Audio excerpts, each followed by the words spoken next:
Hey, everybody. Hey, listen, I hope everybody had a great week. I hope you had a great Saturday and a great Sunday. Some good football on the day. Of course, my Cowboys winners once again hit that 30-point mark. And listen, I want to give a shout out to all the Cleveland Browns fans out there on a big win today over the Steelers out of Pittsburgh. A lot of Steeler fans out there. I've got some relatives that are big Steeler fans. I know they took it on the chin today. And they always, especially my cousin Todd, always sending me these messages about the Cowboys.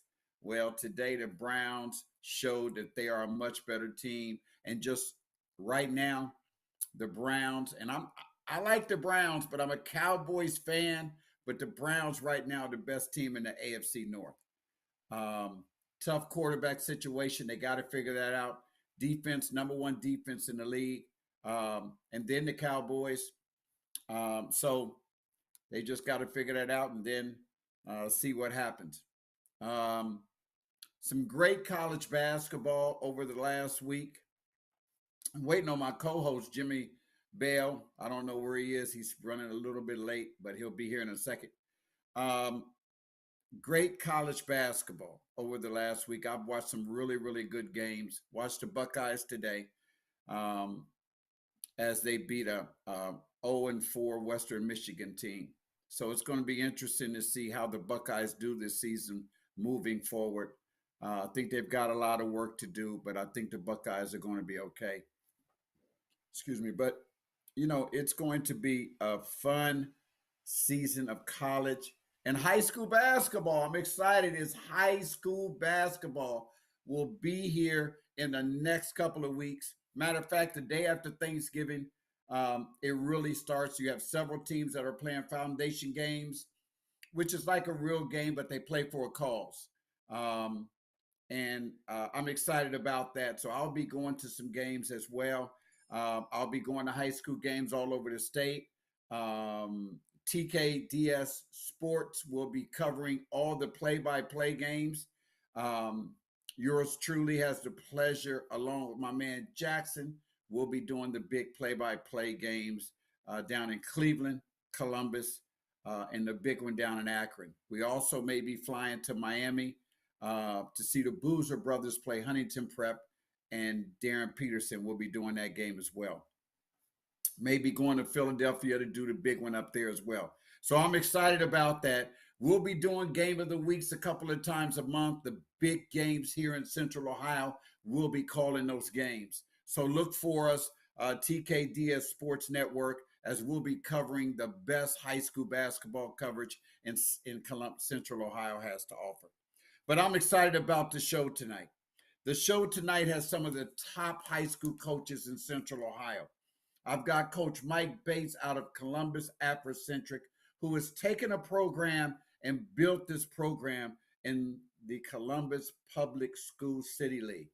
And then I've got Coach Norris out of Hilliard Bradley. You all know what they do over there at Hilliard Bradley. He has the system that he runs, and they do a great job of it. This just might be, it just might be his best team ever.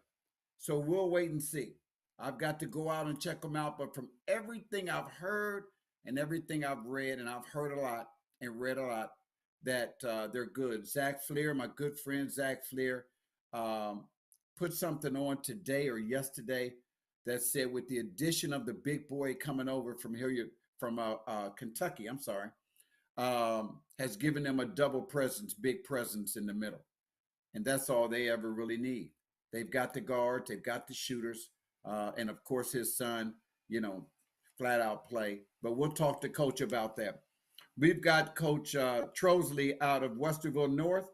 Um, they were good last year. They've lost some players, but they returned probably one of the top set of guards in Central Ohio. And we'll talk about them guards. I had a chance to watch Westerville North the other night at a scrimmage they had at Westerville North with Reynoldsburg, Walnut Ridge, and Olentangy Berlin. Size wise, Westerville North wasn't the biggest, but heart wise, I'm going to tell you right now, them guards and them players, they put pressure on that ball. and they wore some teams down. And them guards can flat out shoot the basketball over at Westerville North. So watch out for Westerville North because size may catch up with them somewhere down the line, but they move the ball, they play well together, they defend, they get up on you, and they can shoot that rock. So if you're coming there and you're not playing no defense, they're going to shoot you out the gym. Um, Also, Coach Andy Moore from Reynoldsburg, he's got a nice team returning from last year. They look to be one of the top teams in the area to make some noise in Central Ohio this year. What it's going to come down to with Reynoldsburg is going to be mental toughness. How tough can Reynoldsburg Raiders be physically and mentally? That's going to be the interesting question. Um, but they're full of athletes. They can get up and down that court. They can score the basketball. But can they defend? It's going to be questions we're going to talk to Coach Moore about today. Coach Vincenzo, I can't say his name. Coach, I'm sorry. I know you're listening. From Delaware Hayes. I'll tell you this right now. Delaware Hayes will be one of my top teams when I come out with my top 10 next Sunday on high school preseason show part 2. I'm going to come out with my top 10 high school teams in Central Ohio. And you'll be surprised to see who they are. But Delaware Hayes will be one of my top 10. Big transfer just came into Delaware Hayes. So make sure you watch when I talk to Coach, and we're going to talk about his team last year to this year. And I'm excited about watching Delaware Hayes. They're going to be exciting to watch. Coach Nosserman, Olentangy Liberty. Yes, they returned some good players from last year. They're always pretty tough, very competitive year in and year out. But I think this year it could be one of his best teams as well.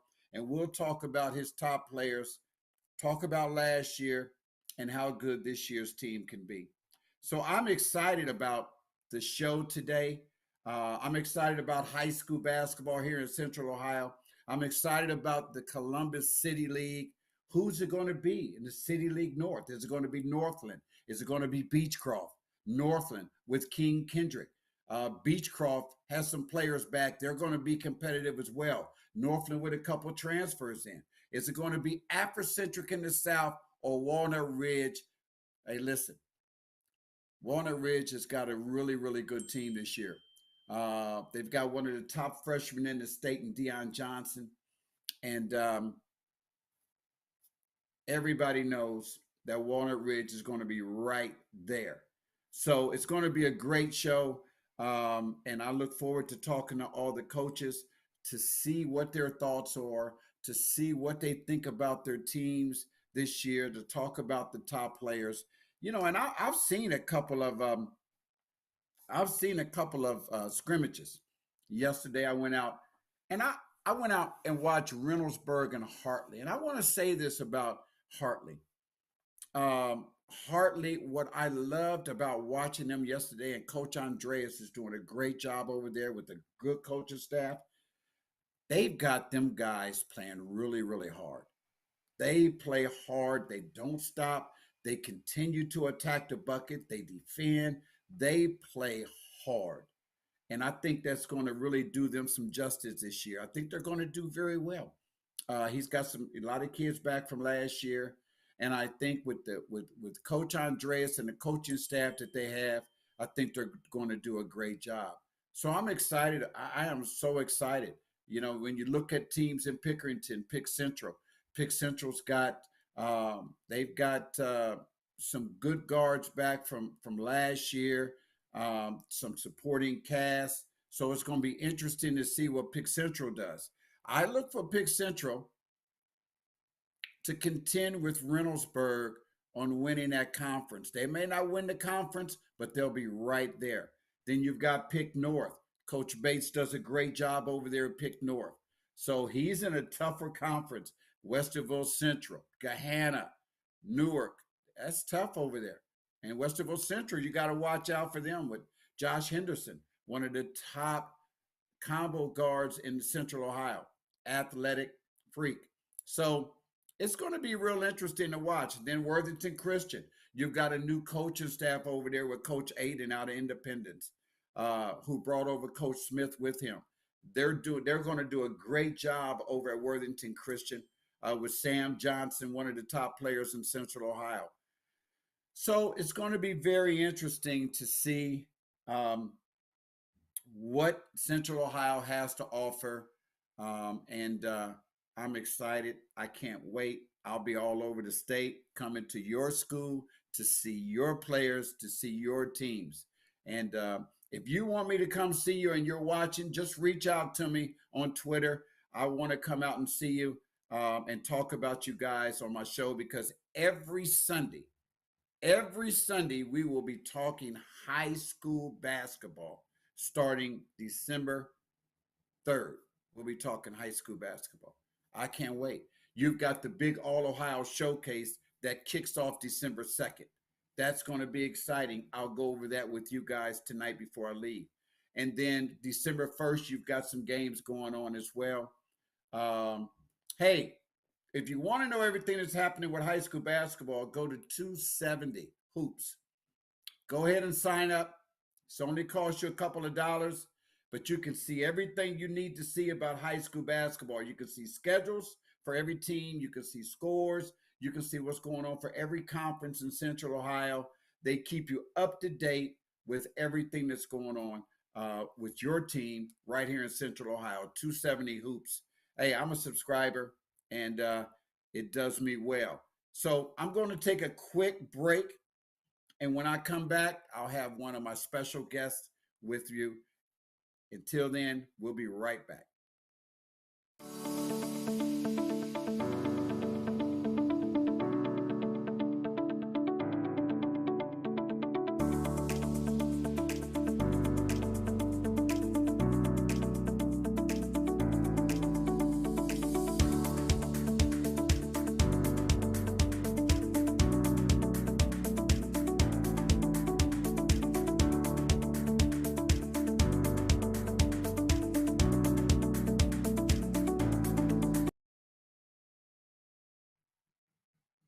Hey, I'm back. That was real quick, wasn't it? But I want to first bring on my first guest. He's built one heck of a program, and I'm excited to have him on. Coach Norris, how you doing, man? I'm doing There well, he is, George. How are my you? man.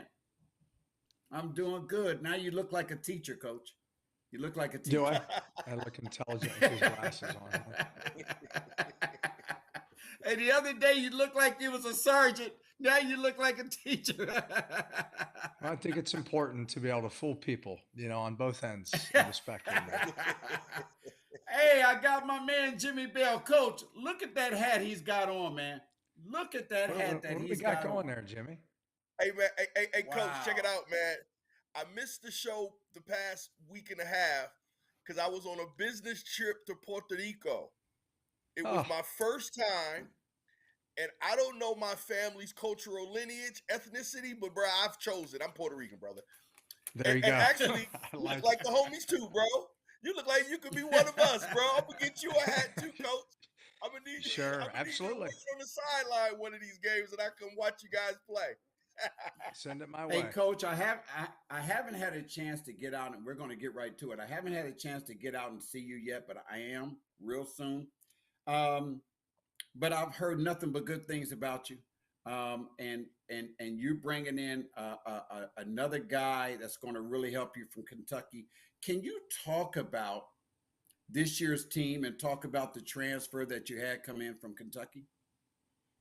Sure. Well, I mean, we're really excited about our team. We have 6 seniors returning, which is a luxury anytime you have that kind of an experience back. And we're excited about some of our younger players. You mentioned Gavin Lightning, a kid that moved into our community from Kentucky that we're really excited about. A big body, young kid, sophomore that I think has a really bright future.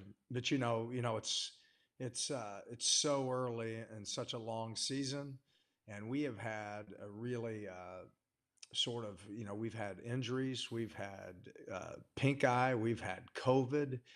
Our football team's still playing. So here we are in the middle of Congratulations, by November. the way. Yeah, thanks. Congratulations, by the Appreciate that. way. Yeah, excited for our football program for sure in our community. And so here we are, 13 days from our opener, and we have yet to practice with everybody. And so, yeah, we're certainly excited about our group, but at the same time, we certainly hope that we can get them all healthy and together soon, and start working, towards what we hope will be a great season for us. Everybody says that your son that's with you now, he's going to be the best one of the bunch, right? That's what everybody say. He's going to be the best one of the bunch. But the Norris family, you guys, you've raised some hoopers, coach. What's the ingredients behind it?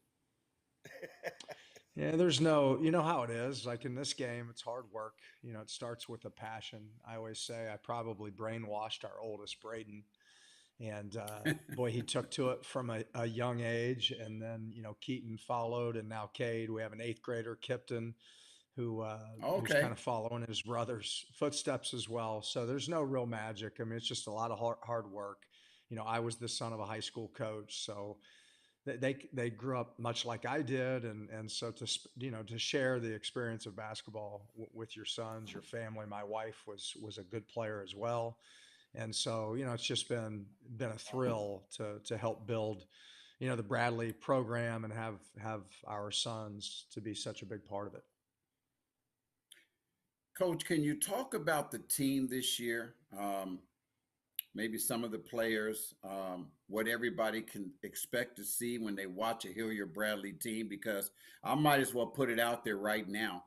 They're going to know anyway. Next week, when I do my top 10, you guys are number one in my top 10. Oh, But what makes you that? Yeah, I'm putting the pressure on you, coach. I'm putting the pressure on yeah, you I early. appreciate that, George. But Appreciate but that. I guarantee you, you're not just going to be my number one. You'll be Zach Fleer's number one, and you'll probably be some other people's. But talk about your team and what people can expect to see from a Hilliard Bradley Jags team this year.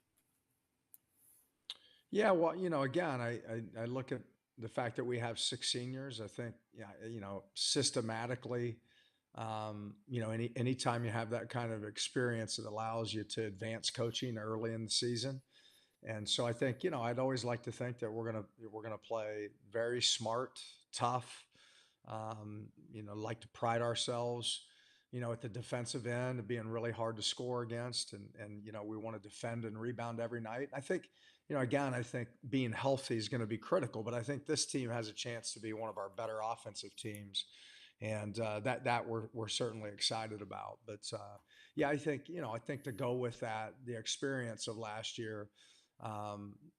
Down the second half of the season, we had several great wins, and then to get to a district final, even though we fell short against Pick Central, I think those types of experiences, when you have so many of those guys back, I think over the course of my career, has really benefited the next year, just having had the experience of playing in those kind of big games. Talk about your size. You've got a little size this year. What's the difference in this year's team?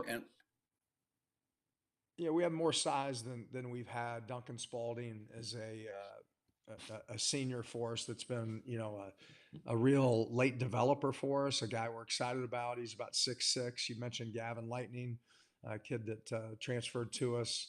Gavin's, 6'6" as well. And then, Cade Norris is our point guard, but he's, 6'4", 6'4.5", and very physical. And Oh, wow. I just think across the board, our guys have gotten a lot stronger, and that we're excited about. I think, Zach White, our strength coach, did an incredible job with us in the off season. And so I just think we're bigger, we're stronger, and hopefully that can lead to a much more physical team. You play a certain style of basketball. I watched you a couple years ago when you upset Pick Central at your place. Most people probably wouldn't say it's an upset because you guys were a higher seed. That's why you played them at your place. But I think a lot of people didn't think that you guys were going to beat them, but you did. Sometimes you play you pack things in. Uh, have you, is it just a certain style that you have, or do you play according to who you have, or you just stick to what you do, what works best for Hilliard Bradley? Yeah, I'd like to think that, systematically we're going to be flexible from year to year, depending upon, what our roster looks like, and try to play to the strengths of our players. But I think, more times than not, our teams haven't been as big, as athletic as teams like, you mentioned Pick Central in that game a few years ago. First of all, their seeding was they hadn't been healthy most of the year, so I think most teams coming into the tournament, even though they weren't seeded number one, probably viewed them as one of the one or two top three teams. But so yeah, part of our strategy defensively certainly has always been, maybe to make up for our lack of size in general, which has been, when you compare us to the best teams in Central Ohio and athleticism and but that being said, I think, offensively, this is a team that I think can play really fast, a team that we want to play fast. And again, our health is going to be really critical if we can do that. And I even think as the season goes, again, if we can get healthy, this is a team that can extend pressure a little bit. We haven't been this deep since 18. And so we're excited about that. But again, we got to get everybody, on the court together and see what that'll look like. Jimmy, you have any questions? Coach, there's a couple things you said that I appreciate. One of them, you gave your journey of you being a coach's kid, coach's family, and how your wife played ball too. And I could imagine one thing, a little bit about, I'm a football guy. Sometimes it's harder to get 11 guys on the field at one time to jail. Sometimes it's equally as hard in basketball to get 5 guys to jail, but it's a little easier because you're dealing with, obviously, but that family, it seems like what you're instilling in these kids for success on the court that makes you so dominant actually is going to help instill some life into them, off the court, as young men. What do you think about that? Yeah, certainly, hopefully we're doing things in our program that are going to benefit our players well beyond, just basketball. And I think it's the biggest challenge that a coach has today, is trying to get a team to act as one, to play together. I think that Yeah. there's just so many other distractions now that a kid has that we didn't have certainly 20, 30, 40 years ago at the high school level. And so I think it's a real challenge to bring a group of kids together and ask them to be selfless, ask them to accept a certain role that as a coaching staff you think benefits the team.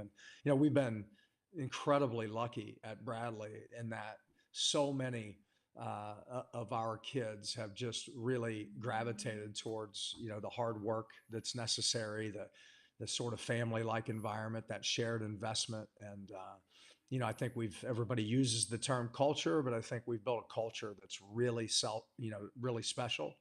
I think when George asked me previously, like what we would want our team to play like, I think over the course of the years, I think teams where a lot of people have commented when we've been playing at our best about just how together we are, and the enthusiasm you'll see on our bench and from our coaching staff. And I think hopefully you see a team and a program that really is acting as one, and guys, coaches, players alike, willing to sacrifice whatever their own individual agenda might be for the betterment of the group. And ultimately, to me, it's much like life. That's what makes it special, is when you really have invested and worked hard and built relationships through something that you really enjoy. And certainly basketball has been that for me and for us, and something that every year is a real challenge for our staff. Awesome. Hey, Coach, I got one more question, Coach Howard, if you don't mind. One more question. See, this is the deal, Coach. Coming from Youngstown, Ohio, obviously we play football, right? But Sure. basketball, high school basketball, where I'm from, didn't start till after the football season. And you mentioned some of that, right? You like, man, we're Yeah. excited. Hey, man, we want to bring the chip home. Bring the chip home and then get to practice. Yeah, Give we sure me hope so. 2 I'm with you. games. Yeah, that's how we grew up north. We didn't do a whole Central Ohio does a lot of singular basketball. We didn't grow up that way at all. Can you give Yeah, I us 2 understand. names who you're anticipating after they hoist that chip up at the Hall of Fame, getting to practice on that following day? Who are those 2 players that you're counting on to bring that pedigree to the basketball team? Yeah, Or you know, do you Jordan even Reed have? Davis. Yeah, we've got a couple. We've got some younger kids. Jordan Reed Davis, you know, is a kid that is a really good cornerback for our football team that we're really excited about. We have another kid that actually got hurt in the football field, so he's not playing right now. But Garrett Seaver, those are probably our 2 most prominent football guys. Murphy Spears is another kid. So we have some kids that. Obviously, as you say, we hope that they can get 2 more victories, but we're anxiously awaiting their return to the basketball court. Yeah. That's You dope. know, I the grew thing up in the is, Danny Manning days, Coach. So Coach Howard, he grew up where they Yeah, had stitching. You know what I'm saying, in the basketballs. Him and Jesus used I to play understand. basketball, so that's a little different. I grew up in I grew up in the Kansas Danny Manning days, and if you guys remember that run, they had 3 or 4 basketball guys that contributed heavily to that championship run with Danny, and that was Yeah, always dope for us to see as multi-sport playing individuals growing up. yeah, no doubt. hey, Coach, thank you very much for coming on the show, and I will be trying to get you back maybe midway through the season. But good luck on your season. I appreciate you always. You're exciting to see, and I will be out to see you soon. I think one of our guys came over to your gym yesterday. Did you have a scrimmage yesterday morning? We did. We had Toledo Woodward at our place yesterday. Yeah, and I think one of my guys came over there. He was originally supposed to be going to Hilliard Davidson to see a couple of our guys, young guys out of Cincinnati, but he ended up over there. I said, "Well, you might as well watch him while you're there for a minute." So, and Sure. he spoke highly of you. But thank you, Coach. Good luck to your Thank you, season. Coach. Good luck. And Coach, can you tell us where is your you have a foundation game coming up, right? We do. We play at Westerville North this Wednesday.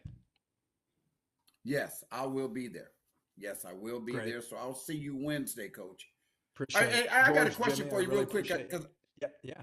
I got to let you go. But I want to ask you: in these foundation games, do you use this as a scrimmage or a dress rehearsal to really get prepared for a couple of weeks?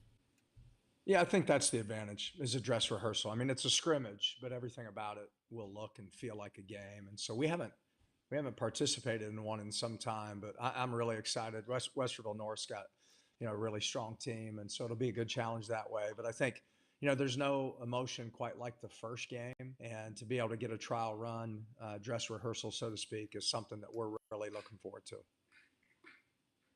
All right, Coach. Thank you. You should have been in flying to the hoop, Coach. But anyway, that's another Yeah, story for another day. But there you go. I will see you on Wednesday, Coach. Thank you very much, Sounds man. Have a great. wonderful George, evening Jimmy, and take care. happy Thanksgiving. God bless you. You take care Same Thank to you, too. you. Coach. Thank Thanks, you. guys. Coach Norris out of Hilliard Bradley, and we'll be right back after this with another surprising guest. Matter of fact, it's the coach that he's going to go up against on Wednesday. Jimmy, we'll be right back, buddy. Good to see you, Jimmy.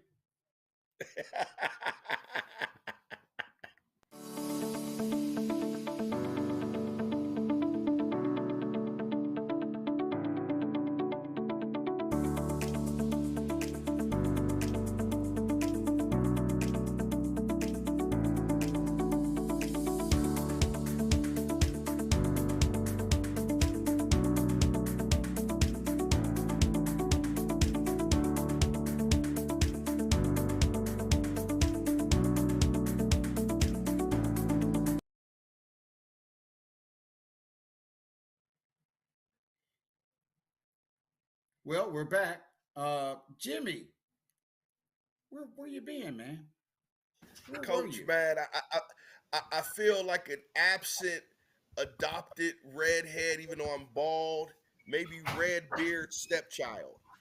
Hey man, but I've been doing some having some incredible What's opportunities all since that I was noise? What is all that no? What is all that noise over there? I think that's Kev over there sneezing.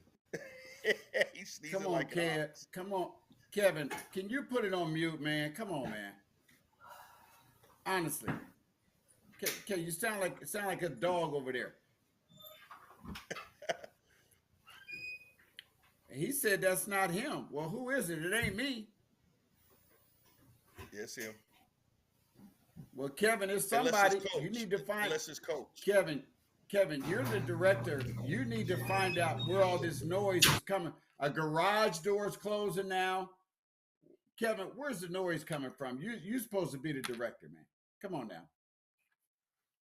Anyway, I don't know who that was. Now that might have been Coach going out the garage to where he was at. Right, that may have been coach. That's what I thought. Hey, Jimmy, listen.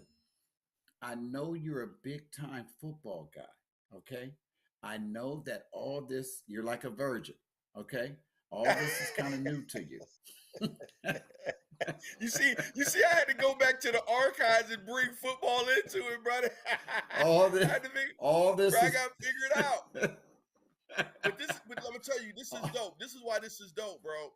And people don't understand this. I've been thinking about Columbus sports since I've been here in '92. Columbus sports has a weird dichotomy, and even so much more that I've followed basketball a little bit more the past couple years. Incredible basketball city, right? Incredible athletes. It needs to be hoisted more and better.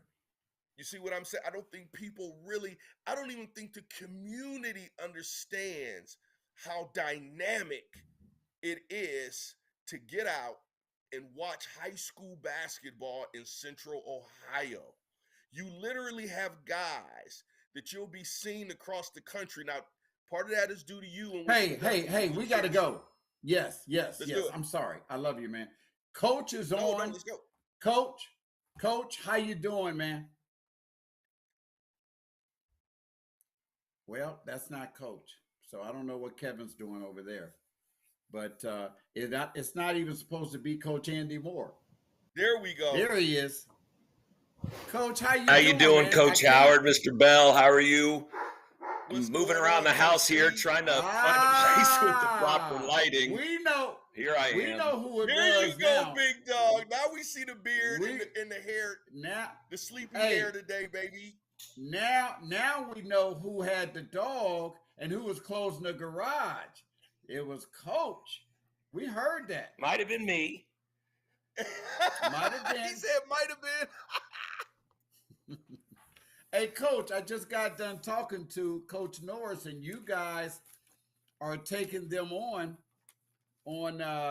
Wednesday night. I will be there, Coach, so make sure that you got me taken care of. But I will be there Wednesday night. And I asked him a question, and I'm going to ask you the same thing before we get started on some questions I have for you. Do you take this game as a scrimmage, or do you take it more like a dress rehearsal to get ready for the season, to see exactly where your guys are mentally as the season is about to start? It's a little of both, Coach Howard. We do this every year, and we're always looking for some of the best teams in Central Ohio to play. Last year, we played Olentangy Orange, who ended up in the regional finals, and that's sort of how I presented it to Coach Norris. I said, hey, if you play us in this foundation game, you'll probably end up in the regional finals. So he jumped on it. And, we just want to play really good competition, and we'll treat it like a game. But we also understand that it's our fifth and final scrimmage of the preseason. So we might tinker with some things. And, our goal is to get better. And we don't open up until Friday, December 1st against Lyndon McKinley. So this is our last chance to improve. Coach, I came out the other night and I watched you guys at your place. We spoke then. You had Walnut Ridge, Reynoldsburg, and Olentangy Berlin. And I thought that you guys, by far, was the most aggressive, ball hawking, um, up in your face team there was. I thought that you didn't have a lot of size, but your guards, coach, they've got to be some, you've got to have the best guard tandem in Central Ohio. You know, from what I saw, one of the best anyway. Talk about your guards, your two guards up top, because one guy, he hit Reynoldsburg for 6 threes, and that's impressive to me. Talk about those guards because they're really impressive. Ty Perkins and Micah Young are juniors, and I agree with you. I think they are the best backcourt in Central Ohio. And the good thing for me is that they're only juniors, and they're Yes. exciting. They've they're brothers, so they've played with each other for a lifetime, and they understand each other, where they're supposed to be on the floor, and they feed off of one another. And we're really lucky to have them. But not only do we have those two, we have their younger brother Tyson Perkins, who's a freshman, I who I didn't think know is going to that. be a difference maker for us this year. And also, we've got other kids, Ian Robinson. We also have Jacob Medhane, Elijah McCree, MC Walker. We've got a lot of kids in the backcourt. You're exactly right. We don't have a lot of size, but our kids make up for that lack of size with heart. And I don't mean to sound cliche, but what you saw the other night, they bring it every day in practice, just like that. And we always talk to the kids, you're going to play like you practice. So what you saw the other night is how they practice also. I tell you Hey, what, Coach, I think before Coach, sticking on to the young fellas, uh, which ones of your guys have been in your program the longest? I know Central Ohio sometimes have a lot of ebb and flows when it sometimes have those guys been in the program for a couple years, or did they come in recently? Ty and Micah have been with me all 3 years. They went to Wow, middle school in incredible, Westerville, and incredible. they were with me as freshmen. Micah played a lot, started some as a freshman. Ian Robinson has been with us all 4 years. Jacob Medhane, Elijah McCree has been with. They've been with us for the last 2 years. They're sophomores. We have another exciting freshman too, Tony Cornett. I don't know if you remember his father, Tony I know Cornett, him that played very at well. Independence High School. So, most of our kids have been with us the entire time. We do have one young man who is now, this is his second year with us, Mari Adams.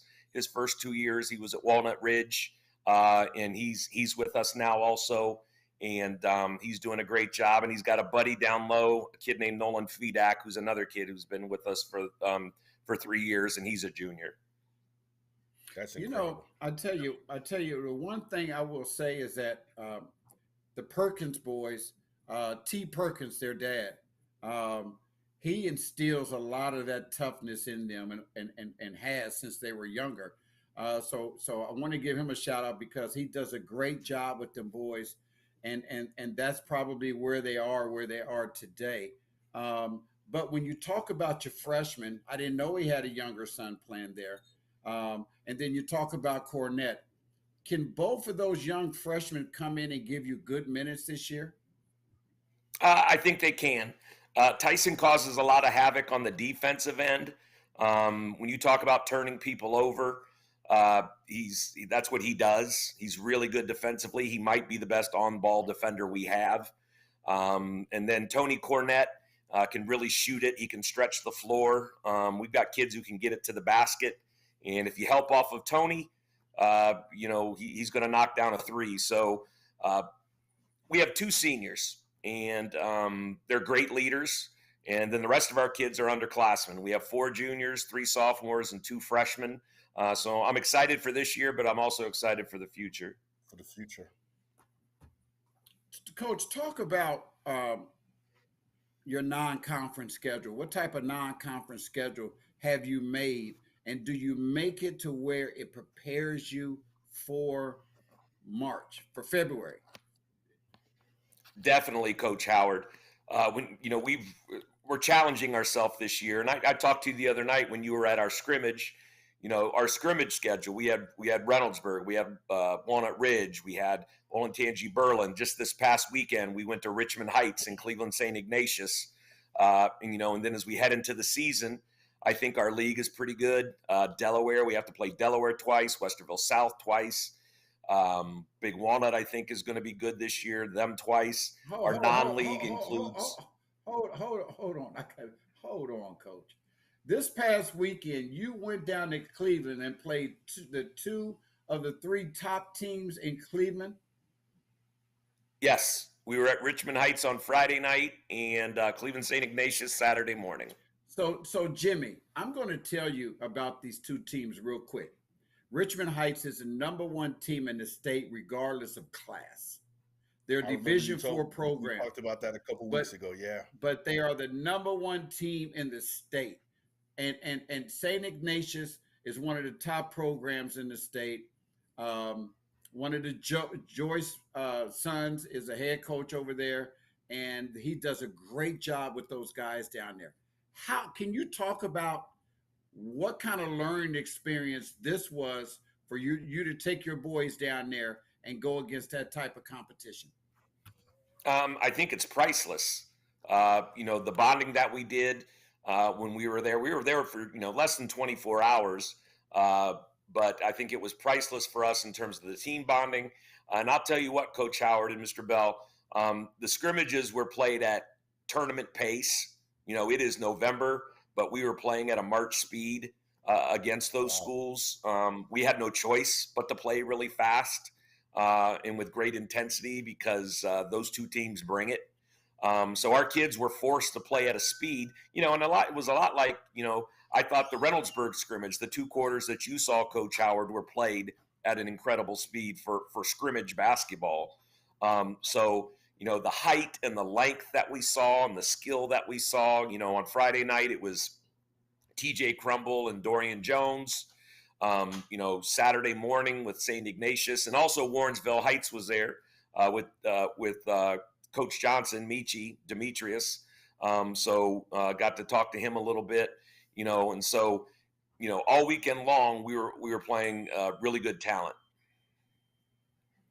How did Richmond look? How did the guys at Richmond look? They're really good. Coach Rogers has done an incredible job at Richmond Heights. The Crumble kid is really hard to guard around the basket. Dorian got it going from the arc. And then Hosea Steele, who I think sometimes is forgotten. He's like a 6'5", 6'6" lefty. He's a rebounding machine. He's a rebounding machine. Yeah. So, it's, in high school basketball, sometimes you can, there's a couple spots on the floor you don't have to guard, but with them, they always have five guys out on the floor that you have to guard. There's no one that you can leave.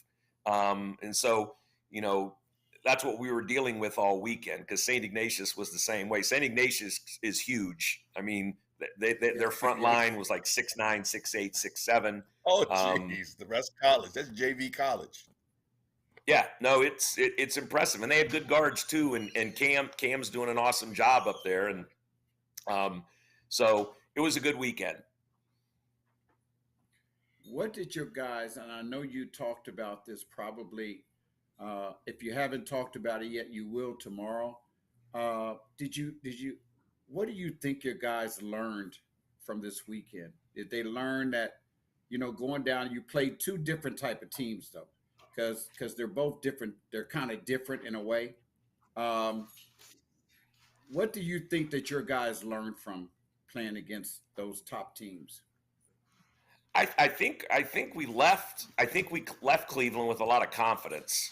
I think the kids learned that we can play and compete because we had some really bright moments.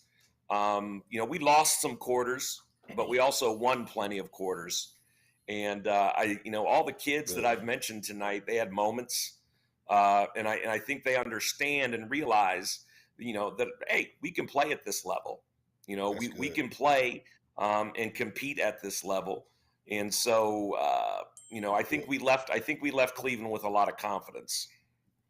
How they play Coach, against? I'm sorry.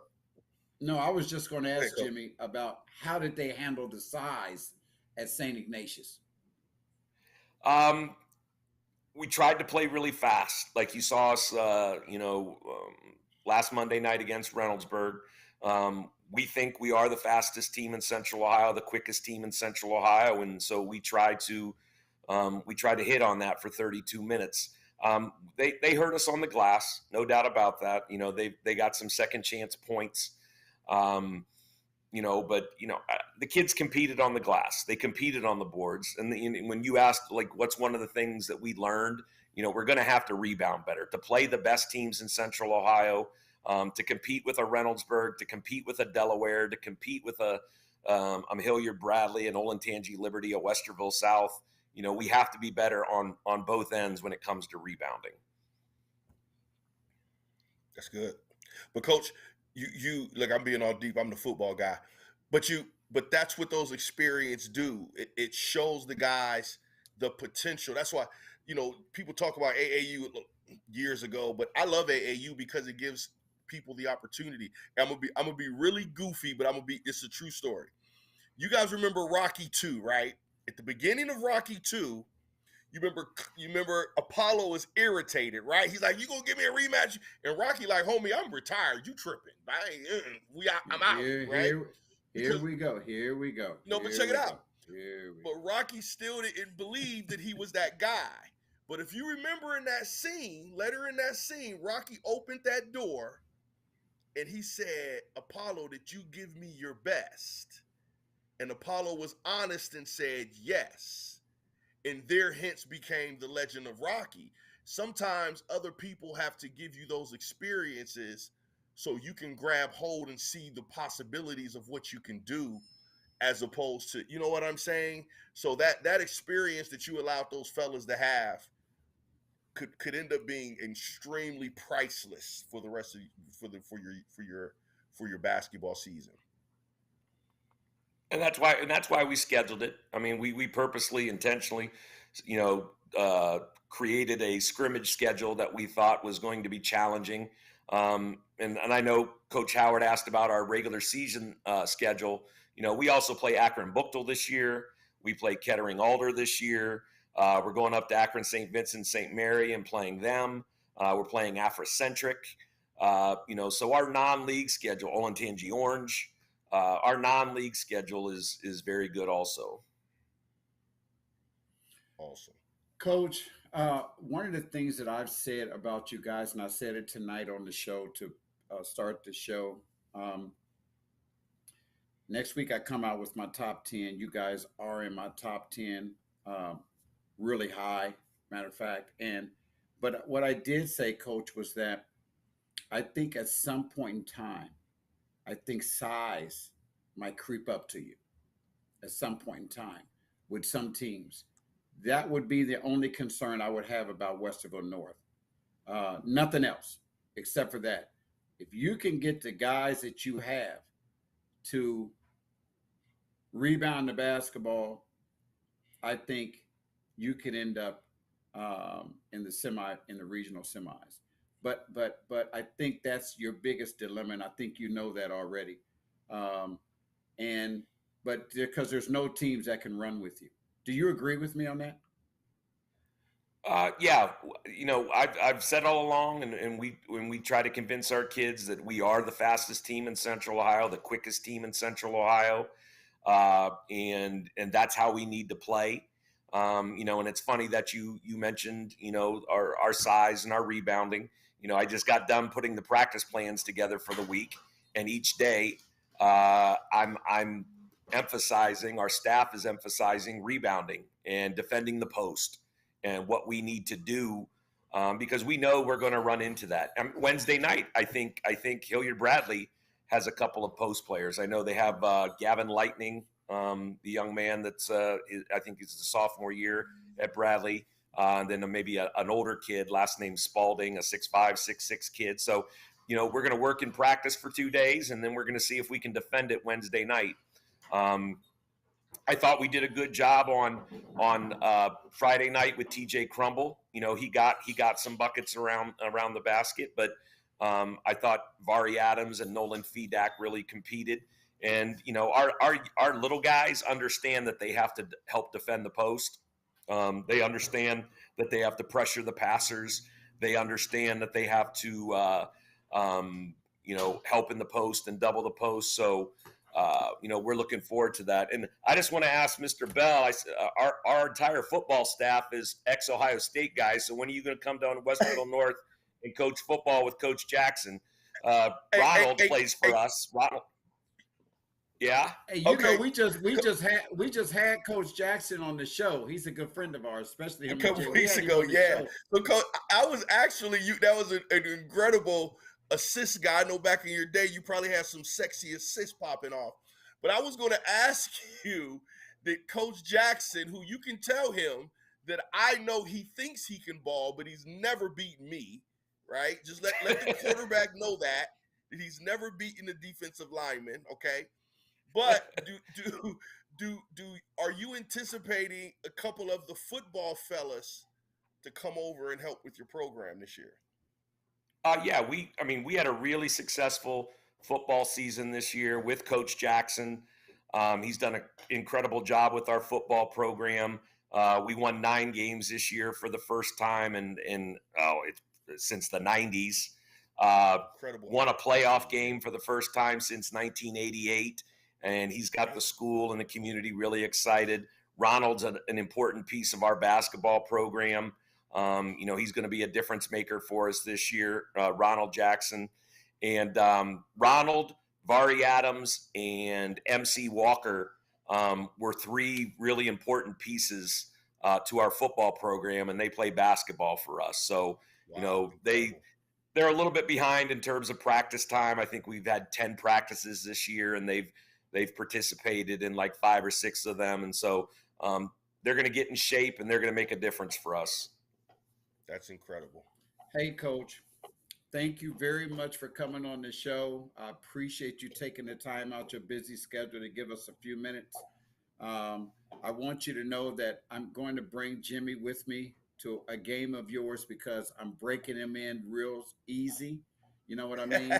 And to the basketball side of things, he's a football wizard, but basketball, he's going to be learning a lot about high school basketball this year. So I think we're going to call a Coach Howard's making me a little more finesseful. I'm that bull in the china shop, baby. You know what I'm saying? I play defensive end in the post, baby.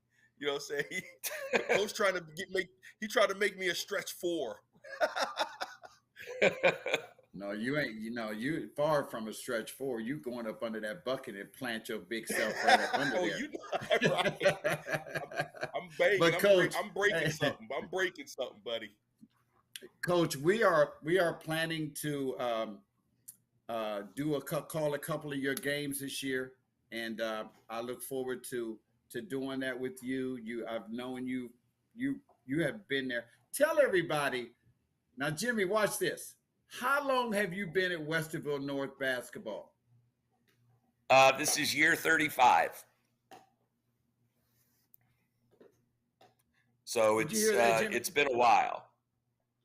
And I know I'm going to be off here in a couple seconds, but Coach Howard, I know that a lot of people are watching tonight, and I know a lot of people know who you are, but I want to recognize you, and thank you for everything you've done for Central Ohio basketball, and most importantly, the kids. For as long as I've known you, I've been coaching for 35 years, and I apologize if I misspeak. You probably have been doing this for 35 to 40 years, helping kids. And, I think that's why we do this, to help kids. And there's no one in Central Ohio that I can think of that has done more than you have to help kids, promote kids, and just make kids feel good about themselves, and that's why we get into this. So I want to thank you for your friendship over all this time. To everyone out there, he has a beautiful family. And, he's raised his kids the right way. And I'm just proud to know Coach Howard. Hey, you just made my whole day, Coach. You can keep on talking. I don't care. But thank you very much. Thank you. You was coaching when my son went there, Coach Howard, the other Coach Howard, Yes.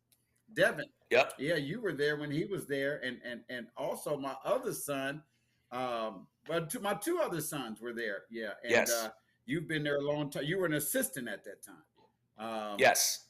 And yeah, you've been there a long time, and you've done a great job. And there's no reason to change it until you decide that you want to step down.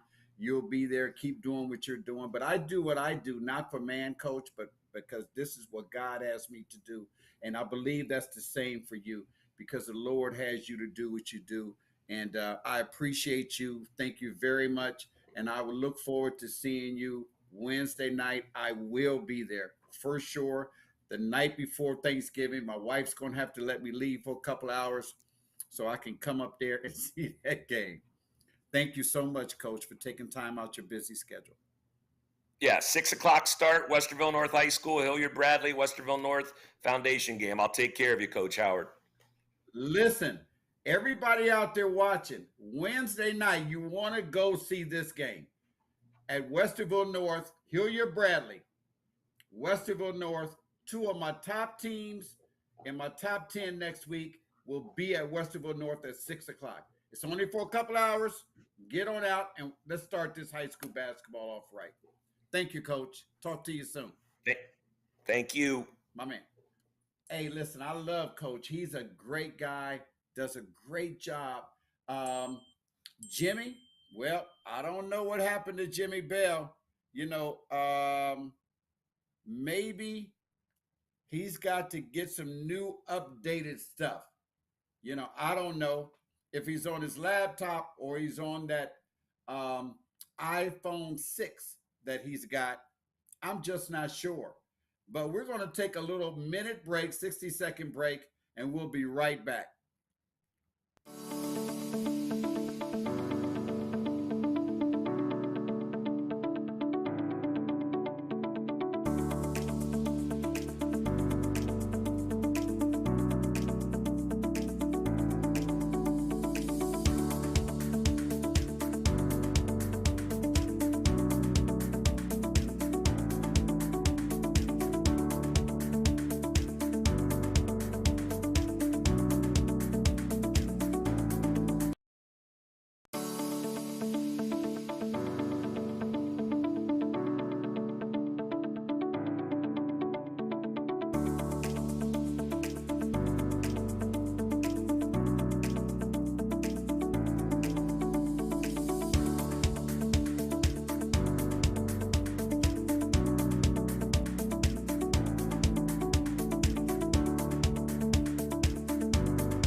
Hey, I'm back, and I'm waiting on Coach Moore. I'm saying, where are you?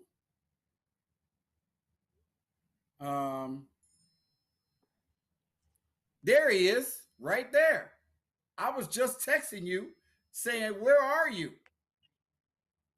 Now I'm lost. Coach Moore, you just went black. I because I guess that's the only time I can honestly say that. Yeah, probably. Hold on, let me see here. I was on and then I just clicked off because I saw your text, but I've been on. Hold on. I don't know why I don't know why I got you. I don't know why my director has a still picture of Jimmy Bell sitting here so I can look at that mug without him moving. There you go. Take him off of there unless he comes back live. Coach, how you doing, man? I'm doing well. How are you, George? I'm doing good. Hey, for everybody, I just want y'all to know that I have been knowing this guy right here since he was in high school at Mount Vernon High School. And he can shoot the lights out of that basketball.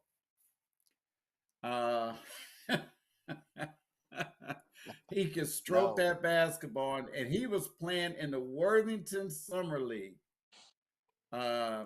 and then he went on to play in college at Muskingum. And am I right? Yes, sir. That's where I went. See, I know I've been knowing him that long, y'all. And he coached in. How long did you coach in college, Coach? 25 years actually. And we kept in touch the whole time he was in college. And then, matter of Absolutely. fact, even when he thought he was coming to Columbus, well, he was to coach at Reynoldsburg. He called me because he was at Air Force, and we kept in touch. Coach, thank you for taking time out of your busy schedule to come on. Um, you know, last year was a trying year for you, but you had a young team. You didn't really have a true point guard. Um, but your guys learned a lot. Uh, Talk about the difference in this year team adding a player like Xavier McKinney and a couple of other players that you've added. Talk about this team for a minute. Well, kind of what you just said. As of last year, we were young, and obviously these guys are a year older now. They've been in a program for an extra year, and I think they have a lot better idea of how we want to do things. So um, they've got a more of a maturity about them now when it comes to practice, being in a weight room, uh, group workouts, all that stuff. They show a lot of maturity now. They do those things with a purpose. Um, they're committed to doing it. We had a really good off season, I thought, with guys again in the weight room, agilities. The month of June where we can practice and play. I just felt I felt a lot different coming out of June than I did last June. So I think that's the biggest difference is the maturity. And again, having a couple guys come over has certainly added to what we have, and they've been really good additions. So we're happy to have them.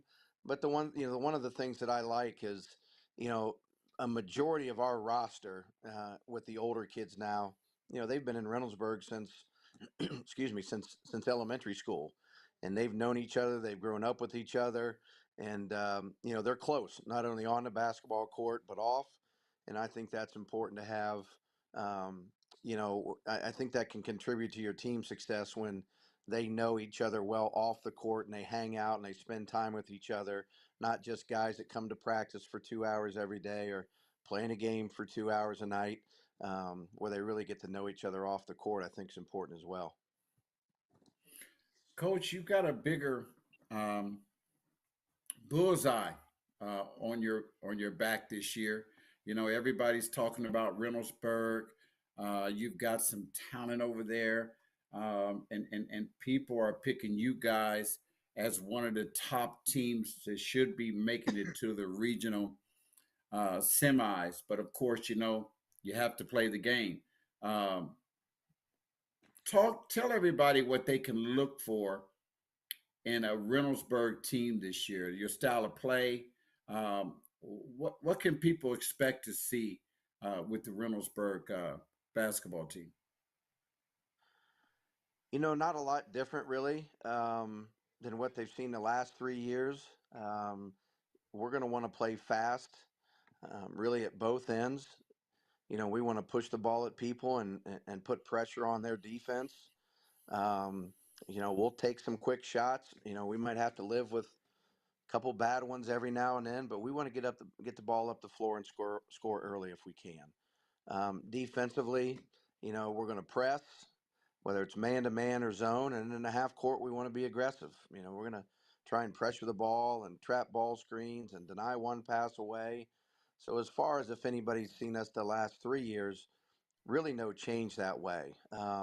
Again, I just think we've got more depth right now than what we've had, and so I think that will maybe enable us to play maybe even a little bit faster than we have in the past because we have more depth, we have more guys that we can bring in, and we feel confident that can you know help us achieve the goal that we're trying to achieve. So not a whole lot different. The one thing I think we really worked a lot on in the offseason was shooting the basketball. In my 3 years here, we've not been a great 3-point shooting team, and that's hurt us. So we spent a lot of time in the off season working on that, where the guys were on the gun, just in the gym shooting with each other.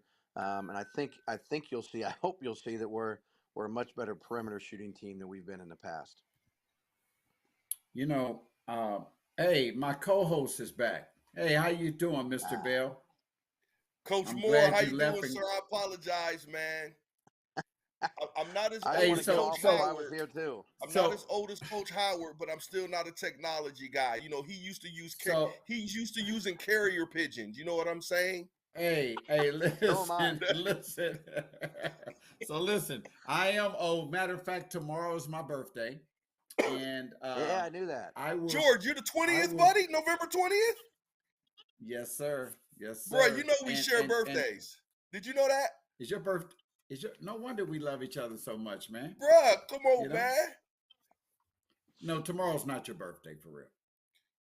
Bro, I just came back from a birthday. Make this up tomorrow, November 20th, baby. Okay, well 73. We'll talk I know about you're like November November this off air. 20th AD, 200 AD, Wow, BC before Christ. But I'm that's a shame. 73, baby. That's a shame. But listen, listen. You know that's why Coach Moore, they call us the oddest couple, not the odd couple, but the oddest couple The oddest couple. is There what you we're go. called. But I'll be I see why. I see why. 66. I'll be 66 years old tomorrow. Oh wow, incredible, bro. Yeah.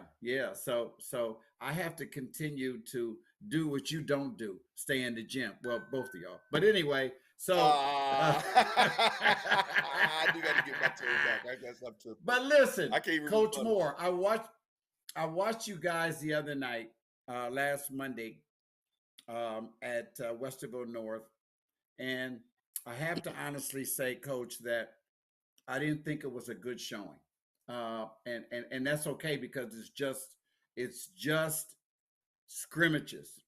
But I think your team, you must have chewed them a new booty hole because yesterday I watched them and I was so impressed with the guys that you're going to use to come off the bench. I mean, those guys played hard. They was blocking shots. They was rebounding. They was getting the ball up and down the court.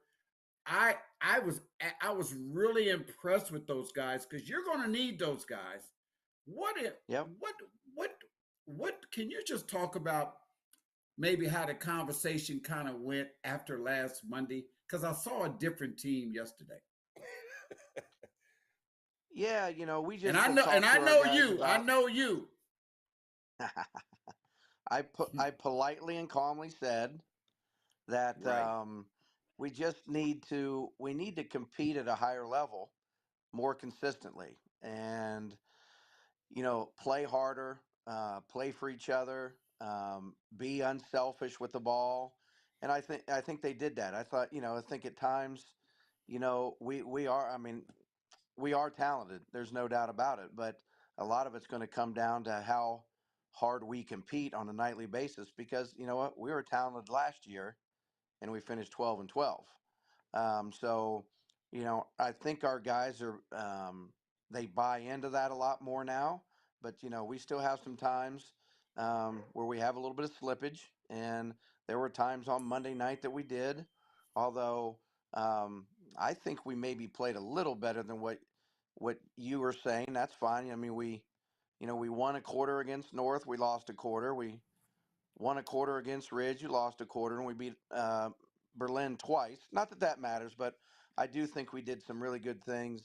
Um, but yeah, you can see when you play against teams like North, Westerville North, and Walnut Ridge, those guys play hard. So you're going to have to match that intensity every night, and I think we're getting better at that. And I've been impressed with how the guys have worked here the first 10, 11 practices, and I guess 3 scrimmages now. What coach, you had a big pickup this off season in your coaching staff. Um, I think I might know the guy, but you bringing him in, what has that done to help your program with all the knowledge you have and what you bring to the table? What did bringing someone in like this coach do to a program like Reynoldsburg? And coach, you can Well, tell the truth, I've man. Don't be yeah. scared. Don't be Well, scared of Big Papa. You know what I'm saying? yeah, Tell the he truth. was He need to just get his honest with ish me. together. Go ahead and cuss. He was just honest with me about his assessment of our Monday scrimmage. So I'll be on despite George being his father, we thought it would be a really good idea if we could convince Devin to come down 256 a little ways. And George was talking about how long I've known him. Well, I've known Devin quite a while too.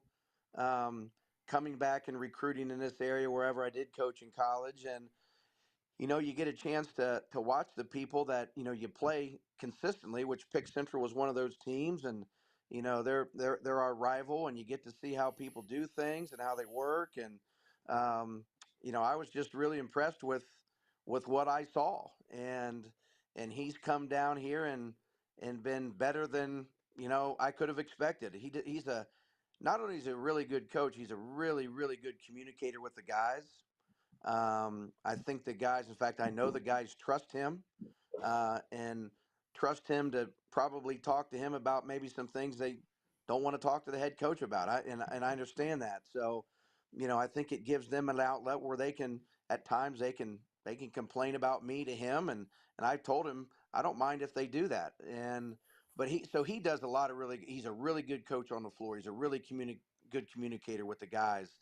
He adds a lot on the bench. He has I think I told George one of the first things I noticed about Devin was, the first few weeks he was with us, and I really love is he thinks about things before I think about things a lot of the times, and that's good Mm. to have in an assistant. And I feel like now not that we've always had a good staff, but with Devin with us now and Brian Strom who've been here a long time, I think we got three guys that really think alike.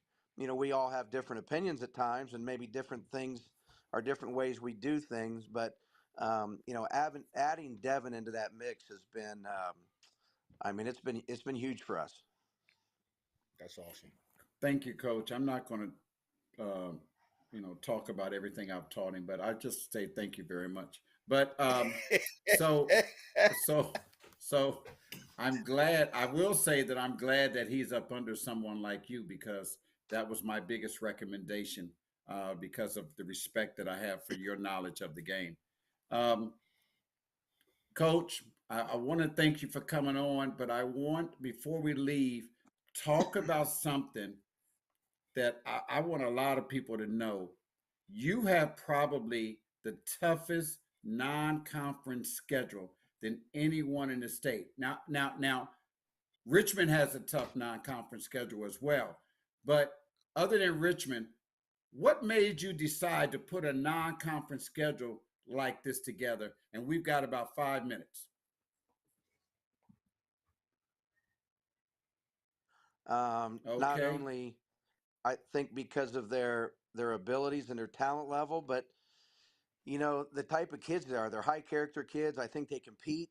Um, they're not going to back down to anybody. In fact, when it came to, figuring out who we were going to play December 2nd, um, we kind of had a choice, and I told what the guys the choices were, and they wanted to play Richmond Heights. And that's nothing where we say, we're better than these guys, but they like that challenge. They know how good Richmond Heights has been in the state championships, and their coach has won a lot of games. But you know, I think in fact, I know that's the reason. I just feel really good about our kids and the way they compete. But when you get past Richmond Heights, if you go right down the list, I guess is the 3 days later we play at Akron St. V's, and then we have Toledo Bowser that comes in here, and then we go to Lima Senior, and then we play Wow. Garfield Heights. We play St. Ignatius. We Jeez. play Oak Ridge, Florida, and flying to the hoop. We're going down to Oak Hill Academy again this year. So I think we'll start the year off with three teams on our Lord. schedule that will be ranked in the top 25 in the country in the non-conference. And then, shoot, you got to play Pick Central twice. You got to play Newark twice. You got to play. We still play Gahanna. We still play Dublin Kaufman. We play DeSales, and I don't want to leave anybody out there, but yeah, it's going to be brutal, and we might have to take our lumps, every now and then along the way. But as we talk to our guys about, trying to be ready in February and March is the goal, and I think that'll have our team seasoned and ready to go come March. But you got to be a little lucky too. You got to stay healthy. You got to have a little luck along the way. But the thing that you need more than anything is good players and good kids. And I firmly believe we've got that in our program. Well, I'll tell you, I talk to college coaches every day, as you know, and Yeah. they're all going to be watching Reynoldsburg. They're just going to be. You probably have 5 Division I players on your team, and they're going to be watching you. They're going to be watching you guys, and yeah, and the players need to know that they're going to be watched, and that they've got to come to play each and every game and each and every night. Yeah. Not just for that reason, but just to have the success that Reynoldsburg should have this year. Their experience, they've been through the fire, and they're going to go through the fire, and that's going to help you guys come February. Hey, Coach, Yeah, I know you got to I get think out of so. here. I know you got to get Yeah. out of here, but I love that. I love the schedule. Woo. And Coach, I'm happy Coach said what he said about how you guys looked. You know why? Because potential makes cowards or champions of us all, right? Yeah. And Yeah. some people, you are looked at and scrutinized not based upon your effort or the win.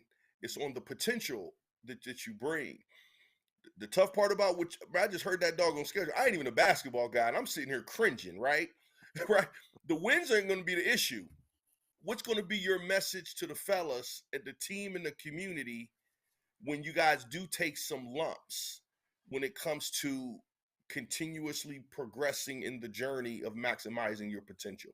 What's going to be your message to the community and the fellas in the losses, in the lumps? Yeah. We are going to take some lumps, but that doesn't mean we're not going to lose any games. I like Nobody it. laughed at that. That was sarcastic. No, I mean we are going to take our lumps. But Oh, just shoot, talking I to guys, laughed at that. it's I smiled.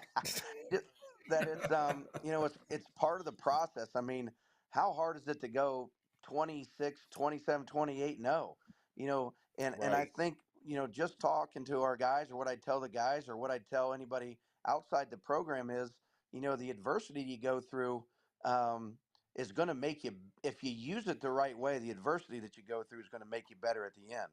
As long as you Incredible. you got to learn how to deal with winning and losing the same way. And you just got to make sure, your highs probably aren't that high, throughout the season. Your lows probably aren't that low. You just need to keep, you need to keep building on that. And again, the times you do get knocked down, you go back, you watch film, you figure out, okay, where did things go wrong? And you make adjustments, and you're going to be in a constant state of improvement throughout the year. I just hope, when it comes to March, we're playing our best basketball. That's awesome. And Great I message, think you Coach. guys will. I think you guys will too. So I was a big Pick Central fan for years. My son left is at Reynoldsburg, and so I guess I'm a Reynoldsburg fan now. But anyway, so I think Same that purple, different off color, right? I can't wait. I can't wait, Coach. Thank you so much for taking time out of your busy schedule. Um, I know you're very busy, and with your family and everything, and I'm excited about this week. I think I'm going to make that road trip on Friday. You guys have a game Friday. I was just talking to Coach Norris about their game Wednesday Yeah. night that we may be covering. You guys have one down in Cincinnati the day after Thanksgiving against Moeller, right? Oh wow. Yeah, I heard you. I caught Jeez, the end of it Coach. when you were talking to Shan, and yeah, they've got a big one on Wednesday, and this has kind of been an annual thing for us now. with Moeller, whether we go down there or they come up here. And, obviously, it maybe's been a few years since they've won a state championship. But in my opinion, since Carl Kramer's been there, they are the gold standard of Ohio high school basketball. And so it's good for us to get a test like that before it actually really counts. So yeah, we're looking forward to going down there. It'll be all three teams, freshmen, the JVs, and the varsity. So again, it'll be a good test. I think those are the kind of things that get you ready to play a Richmond Heights and Akron St. V's and those type of teams. And I think that's why we've scrimmaged the type of teams we have as well. You don't want to get a false sense of security by maybe playing teams you think you're going to beat. You got to find out what your weaknesses are early on in the year as well by playing those type of people. That's awesome. Well, good luck on Friday. I'll be there. I think I'll be there. But have a good Thanksgiving, Coach. And thank you so much. I appreciate you. You guys as well. Just Good to to meet you, echo what Coach. Shan said, I really appreciate what Shan said, what you guys do for Central Ohio basketball, the kids in Central Ohio, and to promote these guys and the programs. It goes a long way. And again, to echo what Shan says, we really appreciate everything you guys do. Thank you very much, Coach. And I'll see you soon. All right. Appreciate you, Have a Coach. great Good Now, meet you. Yep. bye-bye, Coach. All right. So listen, I don't even know if we're going to go to commercial. I think we've got Coach. You want to bring Coach in, Kevin? Let's go ahead and talk to Coach. There he is. Coach, how you doing? Good, George. How you doing? I'm doing good. Now, I need you for me to say your last name so I can say it correctly. Hold on, Coach. Let me stop you. Yeah. Let me educate George on how to say Coach Adam Vincenzo. There you go. Did I get it? If you want to put the proper Italian accent to it, it's Vincenzo, but Americanized would be Vincenzo. No, Coach, that's the Mediterranean. You're wrong, buddy. You're you know wrong. What I'm saying? You are wrong. You're wrong. You are wrong. What do you mean? I want to, because you said it American. I want to say it the Italian way. There you go. I'm trying to bring you up to our Mediterranean roots slowly. I don't want to say it American. You know what I'm saying? Say it. Coach he's Italian. Say it again, Coach, one more time for me. Vincenzo would be the Italian way of pronouncing it. Coach Vincenzo. Did I say it right? Yeah, that works. I still didn't say it right. Vincent, but something is silent somewhere because Vincenzo. There I'm it gonna is. call you Coach Yep. V. Coach V, listen. And that's what all the guys, that's what all my students call me. So hey, Coach, listen. Thank you for taking time out of your busy schedule to come on to the show. We appreciate you. Myself, my co-host Jimmy Bell, who, by the way, Coach, I just want to let you know that he is a football guy. He's a football guy that I'm breaking in real good to learn basketball. You see what I mean? So I want you to understand that he's learning right now. Okay, I'm teaching him well. Coach. Both of y'all though. This is the deal. Both of y'all don't break the buck in so much that I lose. Y'all need my aggression in the post, baby, especially in high school. But now football. Oh, he's the man. Former Ohio State player, played in the NFL. Yeah. That's his thing. By the way, we're doing. I'll just tell you later. But anyway, Coach, y'all need the 6'4" dude who can't play any on the outside to push on those 6'9" dudes. You know what I'm saying? Give your homies some rest. Yeah, there's always a role for somebody like that.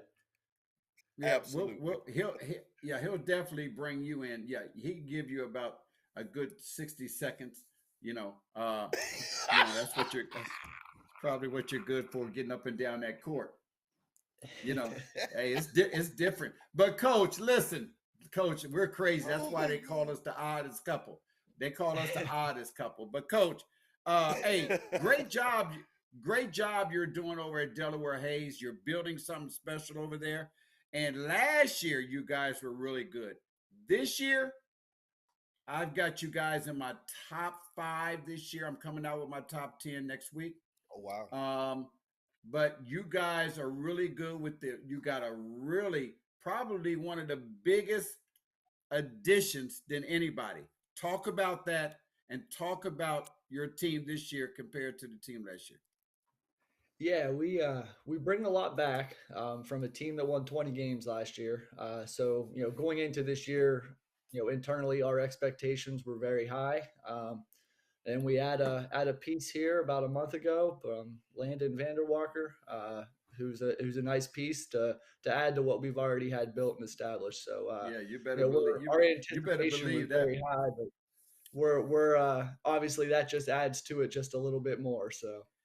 Hey, Coach, before you go any further, can I ask you one question and you give me an honest answer? Now, this show is all about honesty. Well, sometimes, but if you can give me an honest answer, Coach, when you first found out that Landon was coming to your program and you was at home behind closed doors, did you jump and shout and clap your hands and everything? What, Coach? How did you feel when you first found that out? Yeah, definitely put a smile on my face. And getting to meet Landon and his family when they were officially enrolled in Delaware City schools, it was just an immediate connection, an immediate spark, and it's definitely something, an early Christmas gift, I guess you can call it. Hey, Jimmy. Hey, so check it out. Coach, I need a quick education, a quick 30-second, what do they call those little outline cliff notes? I need a 30-second cliff note. What the heck happened? And give me a little bit on this homie and how he's a part of your program now. Honestly, things came about pretty quickly. Landon and his family have lived in Delaware since they've lived in Central Ohio. So, I know, dad was the head coach at Northside Christian, stepped down, wanted to be more of a dad, and just kind of looking at maybe some other avenues for Landon to continue his development, his growth, and get him ready for the next level. And so, naturally, being his home school, living in Delaware City, he transferred over, and he fits perfect with our guys. Like, not even talking about X's and O's or anything. His who he is as a kid, as a person, more importantly, he stands for all of our pillars of our program. Fits with our guys. It's just a natural fit for him, and we're excited to have him for sure. Well, I'll tell you one thing that I know about. He's a really good young man. Dad and mom are first class people. Really good people. They were, with All Ohio and really nice people. So you got a gym, but you've got a good team. You got another gym over there too. That's one of my favorite players in Central Ohio. And Jimmy, I'm telling you right now, you're going to see him because you're going to be with me. But when you see this kid, you will. If you saw him in regular clothes, you think he's just a regular guy. But when he puts on that uniform, Jimmy, he's one of the best in Central Ohio. He's a player. I mean, a player. Talk about him and talk about the supporting cast and tell everybody what they're going to see when they see Delaware Hayes this year. Because you guys now you got a bullseye on your chest. Yeah, most definitely. Jesse is he's a gym rat, and having pieces like Jesse and Landon, those two get a lot of publicity. You don't Respectfully, want Jimmy, so trust me. they're great players, but we definitely have a supporting cast around those guys that are also really good players too, and put a lot of time in. Jesse's he's a gym rat, and he might not pass the eye test sometimes, like you said, George, but he'll put it on the floor and dunk on you in a heartbeat. So he's got sneaky athleticism, super skilled. He's a gym rat, 4-year starter, working. He just works around the clock. And, we got a lot of guys that are taking his lead as well. We just got a lot of guys that like to hoop. makes them fun to coach. They're in the gym, they put the work in, and starting to see the benefits of all the hard work that we've been putting in over the last 4 years. One of the things I love about Jesse is that, Jimmy, when you watch him play, and at the end of the game, and you look at the score sheet and he's got 40, you'll be like, I don't remember him scoring 40 points. He'll get you a quiet 30 or 40. I watched him this summer, and he just gets it done. I mean, he can score mid range, he can shoot the ball, he can create his own shot. I just love the way he plays. But coach, talk about your non-conference schedule. What type of non-conference schedule did you put together to get your guys prepared for the conference schedule? Yeah, we first off, I'm assuming we'll get into league play. League play is no slouch, but we could start with some of our non-league. We have some traditional rivals that we keep on the schedule. That's just great for our communities. Some local teams. Buckeye Valley is a big one. Huge game for the city of Delaware. That's always our opener. It's a special environment. Gyms packed, sold out, standing room only. Student sections are into it. It's a cool environment. So, we have some rivals like a Buckeye Valley, an old rival, not quite as maybe what it used to be, but from what I hear from stories in the past, Mount Vernon's a big rivalry between our communities. So we obviously want to honor those traditions and keep those rivalries on our schedule. And then we play Gahanna's probably our best non-league in terms of Central Ohio locally. I think a much improved Marysville is going to be really good this year. Yes, on the yes. schedule. And then we have some other local games. Olentangy is on the non-league schedule. Just trying to think who else we got off the top of my head, but we are going down to Cincinnati to play in the Ohio Valley Classic again this year. We went down and played Lakota East last year. This year we're playing Cooper, Kentucky. So a pretty good program out of Kentucky that has some talent, and I believe in like 2017, from my research, looks like they were state runner-up. So perennially they're pretty good. So it's our non-league's pretty solid. It's balanced, and then getting us ready for league play, which dealing with both Westerville North and South are obviously going to be really good, and that's what's great about Central Ohio basketball. You're playing somebody every night that's good. It's deep, it's balanced, and makes it fun to coach and prepare our guys to be the best version of us. Coach, I want to thank you. We've got about a couple of minutes left. Jimmy, do you have a question? I know you don't ask too many basketball questions, but if you have a question, for the coach, it's okay. If you can think of a basketball question. Hey, my Italian brother from another mother, don't let Coach Jesus hear, because that's how old he is. Don't let Coach Jesus make you think that I ain't got a little bit of basketball in me. I think you got something. I got a little bit. Shoot. A little bit. See, he just gave you some credit. Coach, what's your style when I get a chance to come out and watch Delaware Hayes? What am I going to expect? First of all, the sizes and the heights of your fellas, and then what type of system is Jimmy Bell going to expect when he comes out to watch you guys play? Yeah, we'll have 5 guys on the floor that are really skilled players. I think this is going to be the deepest team that we've had in recent memory. I think this is probably one of the most skilled teams we've had across the board in recent memory. So we'll have 5 guys on the floor that could shoot it, that can create, but more importantly, we're gonna have 5 guys on the floor that's going to do it together, be connected. Wow. I think that's something that we take a lot of pride in. Sharing the ball, playing together. I think we got a lot of guys that can cause mismatch problems across the board too. We've talked about Jesse and Landon. Both those guys are going to create mismatches, but we have another senior 4-year starter, Jake Roman. He was our quarterback bring a football reference in there for you. Wow, there you go. But he runs the point for us a lot too. He causes Oh wow. mismatch problems. Um, so we have that. We have Carter Pyatt Brown's a junior. It's about 6'3". He's a good glue guy. Causes mismatch problems. Does a lot of things for us. Excellent passer. And then we got 2 sophomores that really got their feet wet last year as freshmen and gave us a lot of minutes as freshmen. So they're experienced, maybe not like your typical sophomores. And Chase Griggs and Jeremiah Russell, just 2 guys that compete, play hard, and make the right plays. So we're going to have a lot of skill around. A lot of people think we have Jesse and Landon now, but honestly we have a lot more pieces to the puzzle around those guys, and create mismatches, kind of pick your poison, and I think our depth can really shine on that. Incredible. I'm excited to come check you guys out.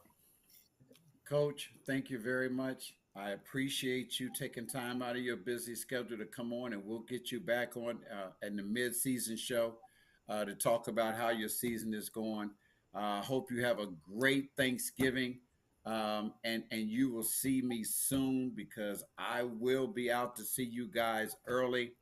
And thank you very much, Coach. I appreciate you, man. Appreciate you very much. Appreciate you having me on, and appreciate all that you do to cover Central Ohio basketball. And it's kind of a new age. We don't get the newspaper coverage like we used to. So having outlets like what you have created is just awesome to promote the game and promote, in my opinion, the best part of the state of Ohio for basketball. So thank you for all your continued support and what you do. Well, I appreciate it, Coach. And every week I'm going to put out my top 10. It's going to change. Let's just hope Delaware stays in that top 5 or that top 10 from week to week. That's what I'd like to see. That's the plan. That's the plan. Thank you, Coach. Have a wonderful evening. Have a great Thanksgiving. And thanks for being so kind and making my co-host feel like he does know a little bit about basketball. I appreciate that. It's my Mediterranean brother from another mother. George, don't be mad, buddy. There we go. Thanks, Coach. Vincenzo. Happy Thanksgiving, guys. All right.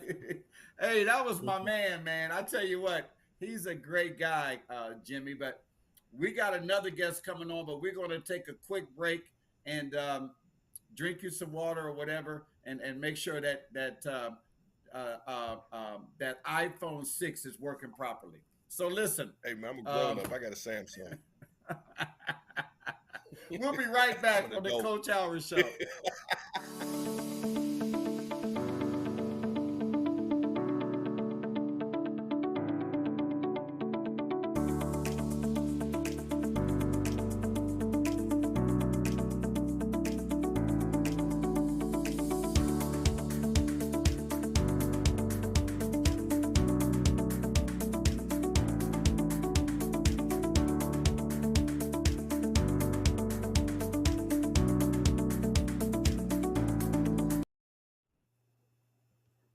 Well, that didn't last long. I'm sitting here enjoying my little time out, and my producers, he makes me think we're going to be going for 60 seconds, and he may do a 30-second commercial. So we're going to have to talk to Kevin about that. Kevin can't really come in right now, I don't think. I don't know. But if he can't, that's okay too, Kevin. You're fine. So, but, hey, no, we appreciate Kevin. So we're going to bring in another coach right now that has done a great job in Central Ohio over at Olentangy Liberty. Coach, are you there? I'm here. How are you guys doing There today? he is. Coach, how's it going? Good. Hi, Jimmy. How you guys been? Hey, listen. Hey, you got that tree behind you already? Yeah. My wife, she got up before Thanksgiving already, so I got to go with the flow. Hey, there you go. It's good. Hey, I know how that works, Coach. I know how that works. Hey, Coach Nasserman, let me introduce you to my guy, my co-host, the other part of the oddest couple is what they call us, Jimmy Bell. But before we go any further, I've got to let you know, Coach, don't take this, any kind of way that Jimmy does not know much about this game. So I'm teaching him everything I can. I'm teaching him everything I can about this. I'm letting all the coaches know because they're being really nice and friendly to him. So I want everybody to be friendly to him. Listen, Coach, listen. I'm an athlete, baby. You know what I'm saying? I come from the era of playing baseball, track, football, and basketball in the same. You know what I'm saying? Y'all new wave. Y'all one sport hooper. So I do got to get a little bit more acclimated. You know what I'm saying, to the one sport thing. But listen, don't get it confused, homie. Athleticism is athleticism, Coach. Yeah. Are you Hey, Ohio? Coach. Yes, I'm from Youngstown, Ohio. Okay. All right. So we play football. Yeah, buddy. Jimmy played at Ohio State, played in the NFL, and he just recently played on the Old Man Tag Football League. Where they only play 30 yards. Hey, listen, you know why that's a lie? My knees is cussing you out right now for making that one up. Brother, ain't no shame in my game, buddy. Hey, Coach, you have done first of all, thank you for taking time out of your busy schedule to come on. I appreciate you. I've been knowing you quite a while. My guy, first class guy, and I appreciate you taking time out to come on the show and talk with us. And, we laugh and have fun on this show. So you're liable to hear anything coming out of our mouth. So, but I appreciate you coming on. Coach, you've built something special over there at Liberty. And, you had a good team last year. Talk about last year's team, this year's team compared to last year's team. And what can people expect to see from Olentangy Liberty this year that maybe they didn't see last year? Well, we ended up 21-4, and I still talk to my assistants. How good were we? I still really don't know. We had 6 seniors that loved each other, played hard together. We only had 2, non-seniors. We had a sophomore and a couple of juniors, and won the league in a very good league, which I think is the best league from top to bottom, in my opinion, the OCC Central. But our leading score was 11.7. So we had 11.7, 11.3, 10.7, and 10.1. And those were all seniors. And Tyler Kropp, our only returning guy, was averaged 8 points a game. So we're bringing back about 10 points a game. So we're losing 90% of our offensive scoring. We try to go with our chemistry, about buying in, playing for each other, don't care who scores. And that's what last year's team does. This year, it's a totally different team. We've got 5 seniors, 5 juniors, and 2 sophomores in our top 12. And, we've had 3 scrimmages. We got 2 more left. And we're just trying to find our pieces right now. Tyler's our main focus. He's 6'8", junior. He's got 9 Division I offers already. A lot of MAC schools, Richmond, Indiana State, Illinois State. And we're trying to build around him. He can go in and out. And we've got a couple other pieces to go inside, but our guards, they're average guards. I mean, it's not taking anything away from them. We're Division I. We play at a high level. We open up with Huber Heights Wayne in 2 weeks. Our non-league is loaded, and that's what we want to do. That prepares us for our league, which is like I said, very good.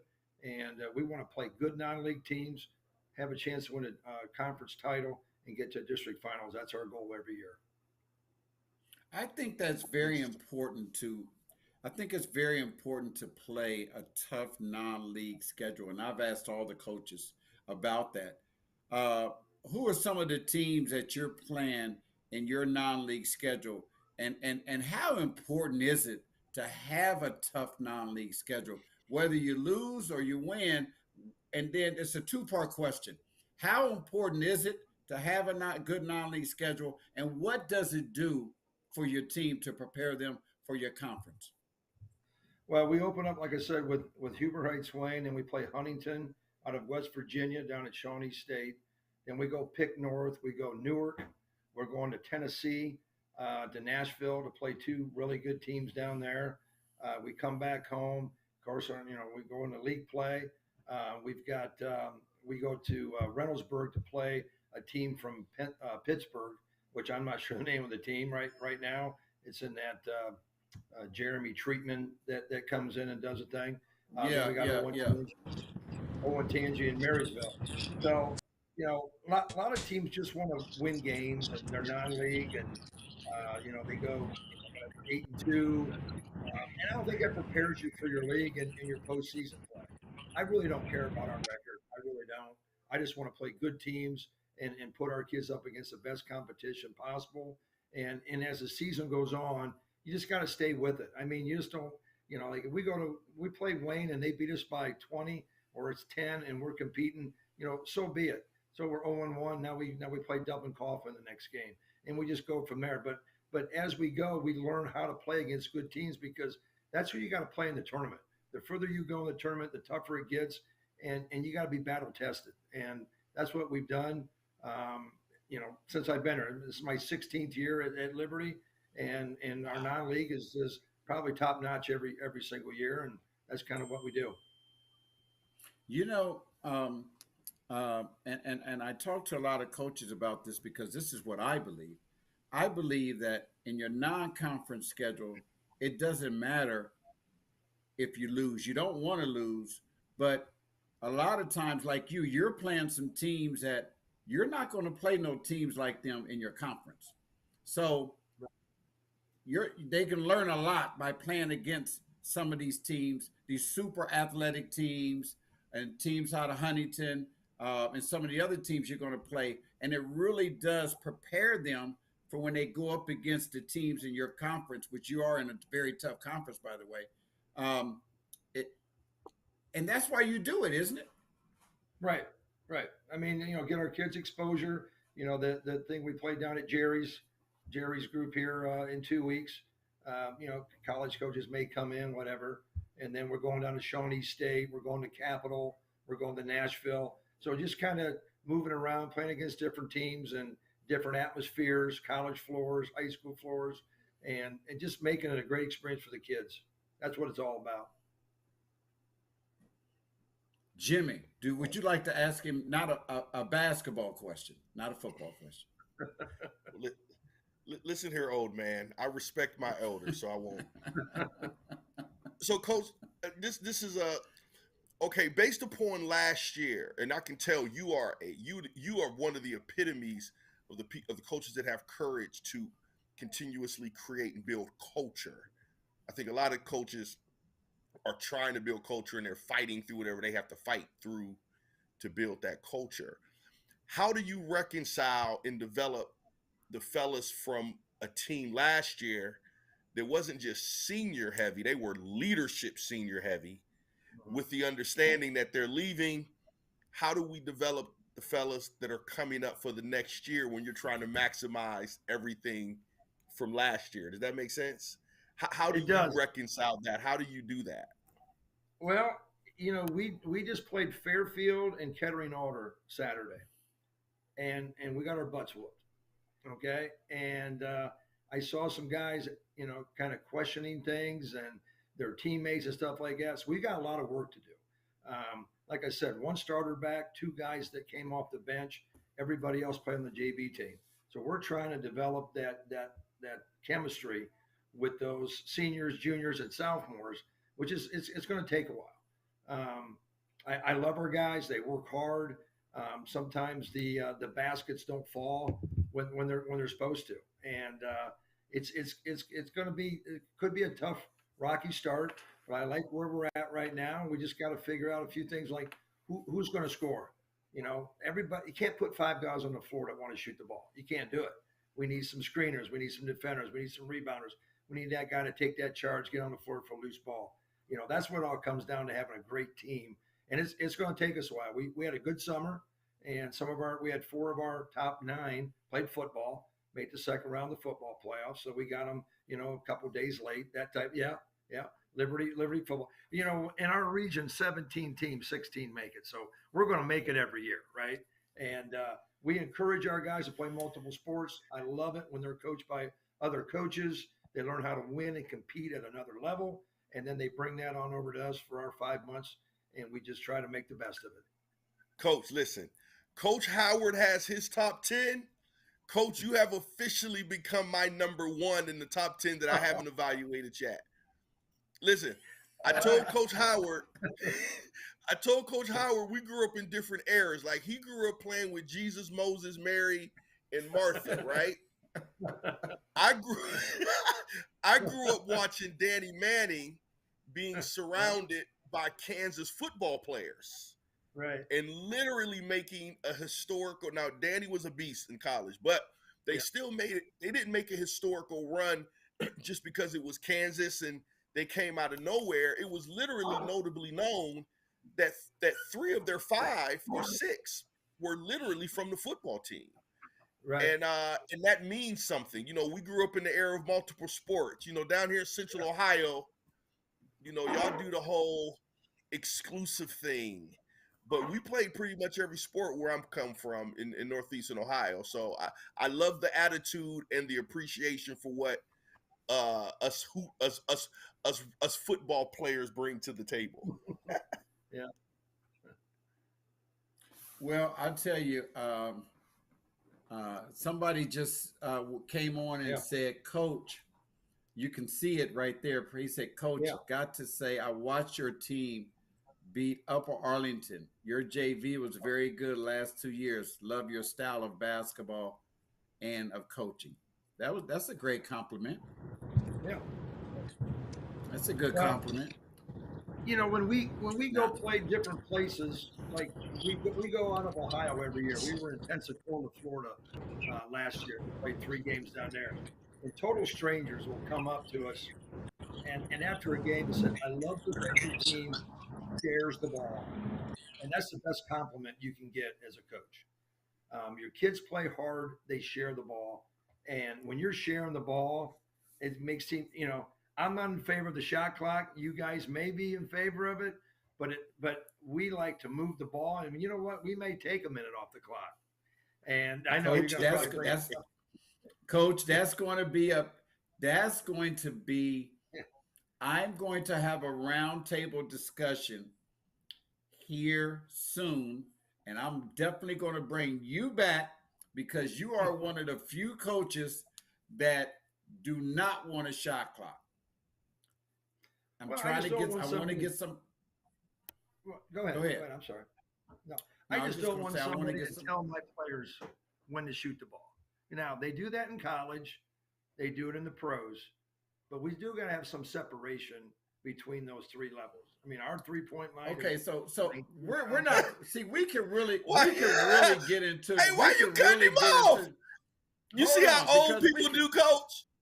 Old people, old people are the biggest victims. You know why? Because they think their oldness allows them the floor, and it does. Well, but let Coach finish.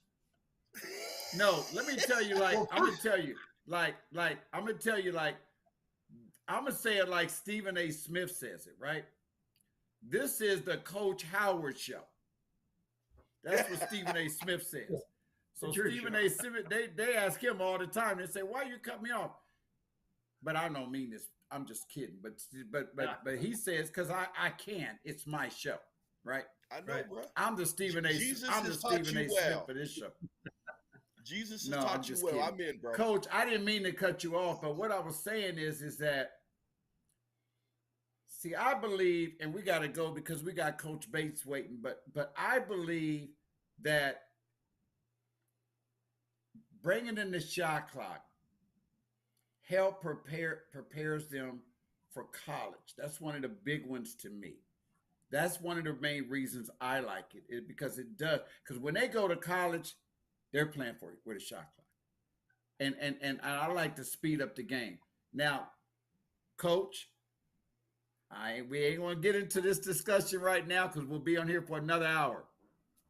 But I respect your opinion. And I respect how you feel. And I don't care either way. I just think that it should be a shot clock here. And I also believe that, yes, you guys definitely take some time of the clock, but you get good shots. And that's what matters. I would love to hear both of your opinions on the shot clock. Well, you just heard it, and we can't get into it. But you sound like you're a fan of Olentangy Liberty. But listen, so, Coach, we're going to get into this. Maybe not today, but we're going to get into this, and I'm going to make sure that I bring you back. But I'm also a big fan of Ohio allowing these kids to receive NIL deals while they're in high school. Oh, that's another conversation. Yeah, they just did it. Right? Well, we got to have another show now. If Coach is over there coaching Hoosiers and he got his kids wearing Converse with high tube socks, then you know he ain't accepting no NIL deals. Well, they just approved it in Michigan, Jimmy. Michigan approved it. Did you know that, Coach? Do it in Ohio. Well, they probably won't. But we're not going to get into that because in their rules. But you know what though? Coach has a guy right now on his team that if there was NIL deals in the state, he would be getting paid. I don't know, Kevin, you got to fix all this air. I don't know what's going on, but Coach has a guy right now that would be getting paid NIL money. And he knows it too. But what's the thing where if somebody comes in, let's say from Cleveland, and offers him $50,000 to come up there and play, and offer his parents this and that, and he just picks up and moves? I mean, we may have a whole different problem with kids just flopping all over the place. We have it right now, but we start paying money to high school kids. Heck, my best player may leave. You know, I mean, if it comes down to money, if mom and dad, that's a possibility. If mom and dad aren't doing well, then why wouldn't they move? Yeah, I'm listening. I'm an NIL fan where it's appropriate.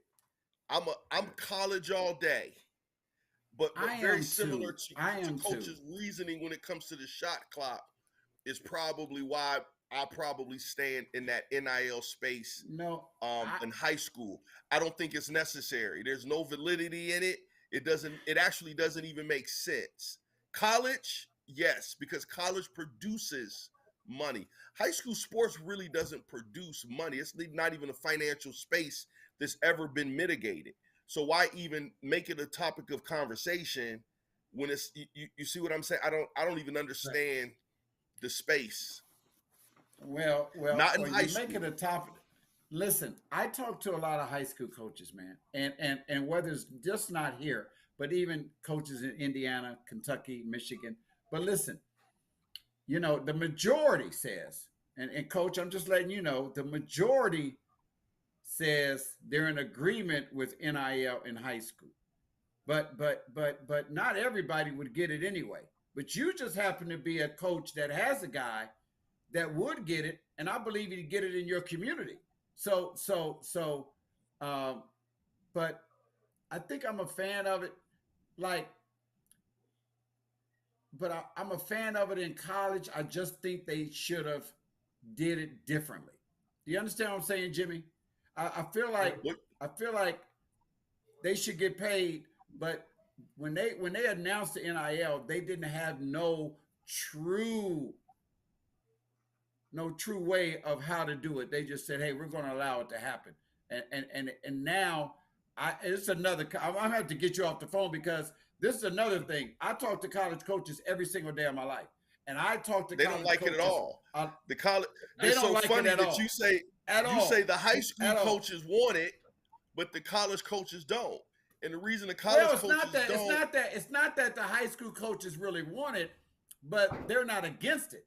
You see what I mean? Because but college coaches are generally going to be against it because, you know, in an old school fashion, we're used to a particular level of control, right? And NIL takes the control away. Now, the beauty that I like, and Coach wouldn't have a problem with this, it makes your coaches coach. You got an old school coach. You got a relationship coach. You got to be honest, and whatever you promise the individual and their family, you got to deliver. Where I think it's gotten to a point. What's that? No, go ahead.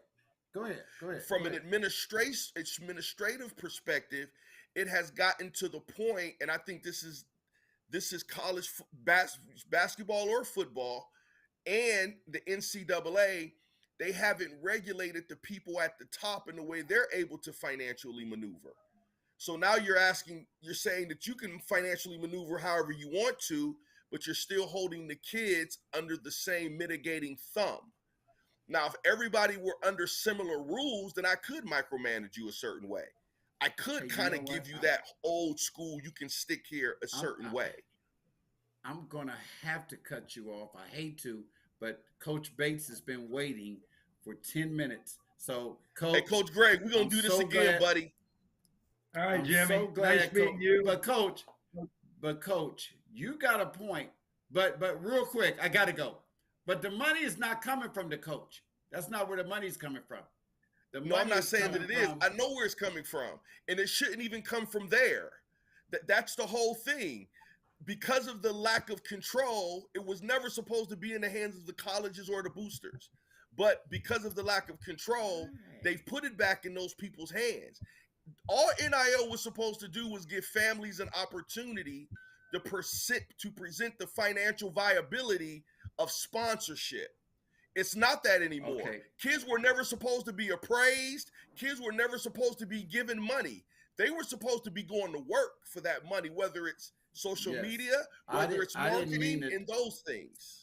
I didn't mean to touch a nerve with you, Jimmy. I think I did. So, hey, brother, I'm just educating you. Coach, I'm trying to get you there. This is the conversations that we have. So, Coach is just sitting there. He's sitting there eating it up. But I wish we could stay on here with you. Really, I really wish we do. But Coach, thank you so much for taking time out of your busy schedule to come on the Coach Howard Show. And we're going to bring you back midway through the season. But I will tell you, be ready for a phone call in about 3 weeks, because we're going to have this roundtable and we're going to talk about some of these things, and we're really going to get in depth about it. And it's going to be a good hour and a half show where we ain't rushing through it, and we're going to talk about it. And I will call you. That sounds good. Thank you very much. Good luck to you, Jimmy. Coach. Nice meeting you. Good to meet you. Thanks a lot. Coach Howard, I'll be in touch. My man, talk to you soon. All right. Thank you. All right. Jimmy, somebody just said you like to talk, man. Listen. And then he also said, no one agreed with you, Coach Howard. Got to let it go. Hey, I like you. Hey, I like him, man. Whoever that is, I like him. Thank you very much, man. I can't let it go. And I make sure that you stay on here, so when we watch it, when we talk about it again, you be right here, man. But listen, if you want to talk to me, just follow me on Twitter or Instagram at GLHoward109. Hey, listen, we got Coach Bates coming up. We're going to take a 30-second break, and my beautiful daughter is here. And matter of fact, come here and say hi to Mr. Come here real quick, please, for your dad. This is my beautiful daughter right here, Brianna. Come over here. No, you got to come over here. Really quick. Yeah, really quick. Just really quick. My beautiful daughter, say hi. Hello. That's Mr. Bell. What up, B? You got to get in the picture. George, get out the way, brother. She is in the picture. You can see her, can't you? That's better. There's how did you get so attractive? Are you adopted? He said, are you adopted? He's so silly. He's so silly. Girl, you are so beautiful. Say were you adopted? What did he say? Say thank you. What did he say? He said, were you here? I said, baby, you are so beautiful. Were you adopted? Did Coach Howard, is he that good of a person that he adopted you? Because ain't no way in heck you his daughter looking that pretty, girl. I'm telling you, girl. I'm telling you. Thank you. I appreciate it. Girl, he must have pulled you. Oh, you silly. You silly. You silly, boy. You silly. Hey, listen, let's just go ahead and bring hey, Jimmy, she's too young. I ain't saying it like that, bro. Y'all tripping. Hey, go ahead and bring Coach Bates in if he's there, man. Hey, Coach, you leaving? You drove over by yourself? Oh, Coach Bates, how's it going, sir? It's going really well, man. How y'all doing today? Good. Good to meet you. See you tomorrow night. All right. Hey, Coach, We've been clowning on Yes, here, sir. man. I mean, have you been Oh, listening? I've been watching. Hey, I've been watching for the last 15 minutes, man. Yeah, y'all been clowning. Y'all been having a Hey, good time. first of all, tell your lovely wife I said hello. I haven't seen her in some years. Make sure you tell her I said hello. I will, most definitely. We actually on our way back from Toledo, Ohio right now, and she driving. I had to jump in the back so I could try to make the call. I wanted to make sure I I got on the show with y'all today. Thank you. Hey, Jimmy, you see the caramel seats in the back, the butterscotch seats to the Rolls Royce, don't you? Hey, listen, don't Uh-huh. think I didn't. Hey, check it out. Not only did I notice the butterscotch, I noticed he keeps sliding back. You can see it, he's sliding. This is what he's doing. This is what the screen look like. Because he's Hey, sliding. Hey, coach. Hey, listen, we ain't got nobody. We don't. I'm riding nice. We don't have. I'm riding nice right I know now. you are. You know, the wife always gets the Yeah. good car. The wife always Yeah, gets the you good already car. know.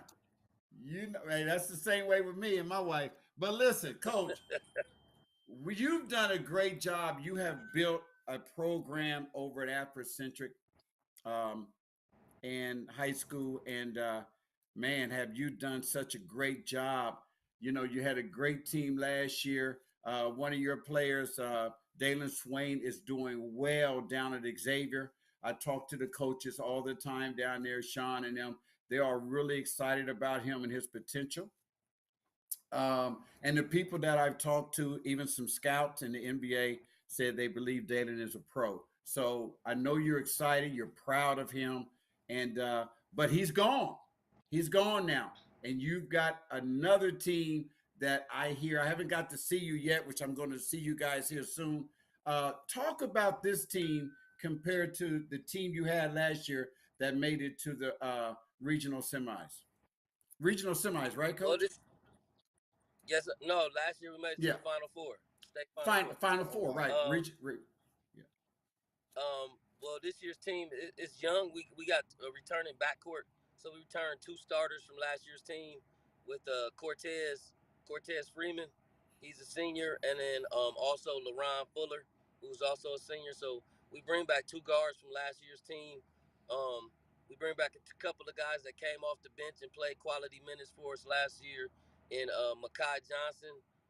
He's also a senior, though. So those are my three seniors, and then I have a junior named Chris Cooper Patton that we're looking for him to make a big step this year as well. And then I had a very good JV team last year, and these kids would compete and battle and practice. And the beauty of the state tournament, a lot of people don't realize this, is that when you go deep into the state tournament, it's extra practices for all of those young kids that you bring up to the varsity roster during that time. So you get to That's awesome. you get this opportunity to pour into these younger kids to try to get them ready for AAU in the spring, but then also to get you ready for that June basketball, and then also get ready for that following year. So it's like, Jimmy, I understand that you're a football guy, so you understand, like with Ohio State, how it's big when they go to a bowl game, because when they go to a bowl game, Yes. those young guys get extra practices to They help get to them be practice. ready Yes. earlier for the next time. You know what I mean? And so Yep. for us, we've been fortunate enough to have the success that we've had to go deep in the tournaments. That we've got these younger kids some extra reps, and I'm really excited about seeing what they're capable of doing, because they I got talent. It's just they don't have experience, and that's what we're gonna be building towards this year. Wow. You know, Coach. One of the things that you do and your brother, Jason Bates, who I'll have on the show next week. You know, you guys always play against the top teams, especially non-conference. Your scrimmages. You've been doing that for quite a while. Both of you have, matter of fact. Talk about why that's so important uh, for your kids and for them getting ready, not just for the city league, but for just February and the run. Well, I'm a Christian man, and this is in the Bible, but iron sharpens iron. Ain't no other way to get tougher than to play tough people. You know what I mean? I'm Right. not gonna get my kids better and get them ready if I'm not testing them continuously. You know what I mean? And a lot of times those tests are in the form of you know, high quality competition. You know, we're willing to play anybody, you know, and play almost anywhere because I want my kids to see where we are, you know, and it's good for them to see where they are. As much as it's good for the coaches to see where we think our teams are, I think it's important for the players on that team for them to feel where they think that they are. You know what I mean? Because I think about my team one way, but individuals on that team might think differently. They might think that we're better than what we are, or you know, we might not be seeing eye to eye on things. But playing against tough competition, just the truth teller. You know what I mean? Tough competition is just a truth teller, and the only way we're gonna get better is if we keep it transparent and keep it to the truth. So that's why we believe in playing tough schedules. And I got that from my dad, who was a Hall of Fame coach in Toledo, and he always played when he was at Toledo Libby. He always played the toughest teams that he could possibly play, and his teams made deep runs in the tournament. And so that's gonna be my formula also, and that's the formula that Jason follows as well. You know, Glass Jimmy, City, I've been coach. knowing, yeah, I've been knowing their dad for 20 plus years, and I remember when Coach first came to Afrocentric, but he's built something really special over there. When you and your dad, I'm sure y'all still have these conversations, basketball conversations, probably on a regular basis. What is some of the knowledge that he shares with you about, um, basketball? Is there any things that you can share that, the knowledge that your father has given you over the years? I think one of the biggest lesson that he's taught me about basketball and coaching basketball is that is you have to be consistent with these young men.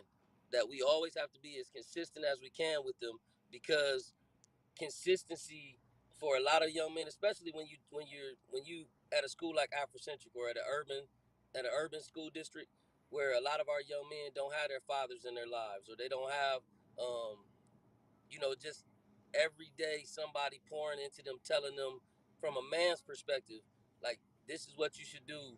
These are some of the ways you can go. Just being a mentor to those young men. A lot of times people will tell them, hey, I'm going to pick you up on Friday, and then they don't get picked up, and then that makes them not be trust.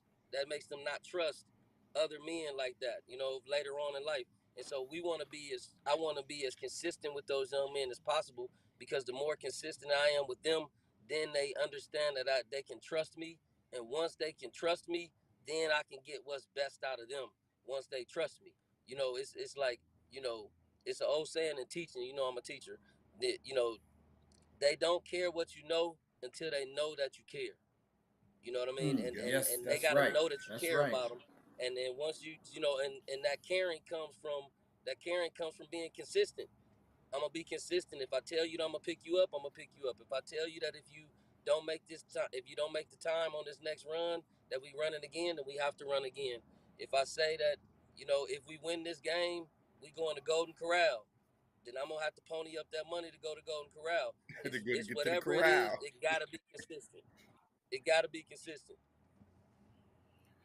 That's awesome, Coach, coach. Because those lessons, those are life lessons that permeate. Everybody's not going to be like my man that Xavier, Coach Howard. He's so old he pronounces every letter.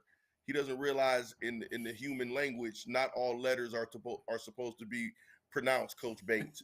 But you as a teacher, and you've known Coach Howard for this long, I actually hold you and your butterscotch back seat responsible for allowing him so long to say Xavier. It is not Xavier. But with all of that being said, Coach, Oh man. I asked this I asked this Oh same man. question earlier, and I appreciate your Oh, I'm gonna courage and your get you back, honesty. buddy. I appreciate this honesty because this is how we operate and people can learn from these conversations. The urban environment is different. You're talking about our current youth environment is different.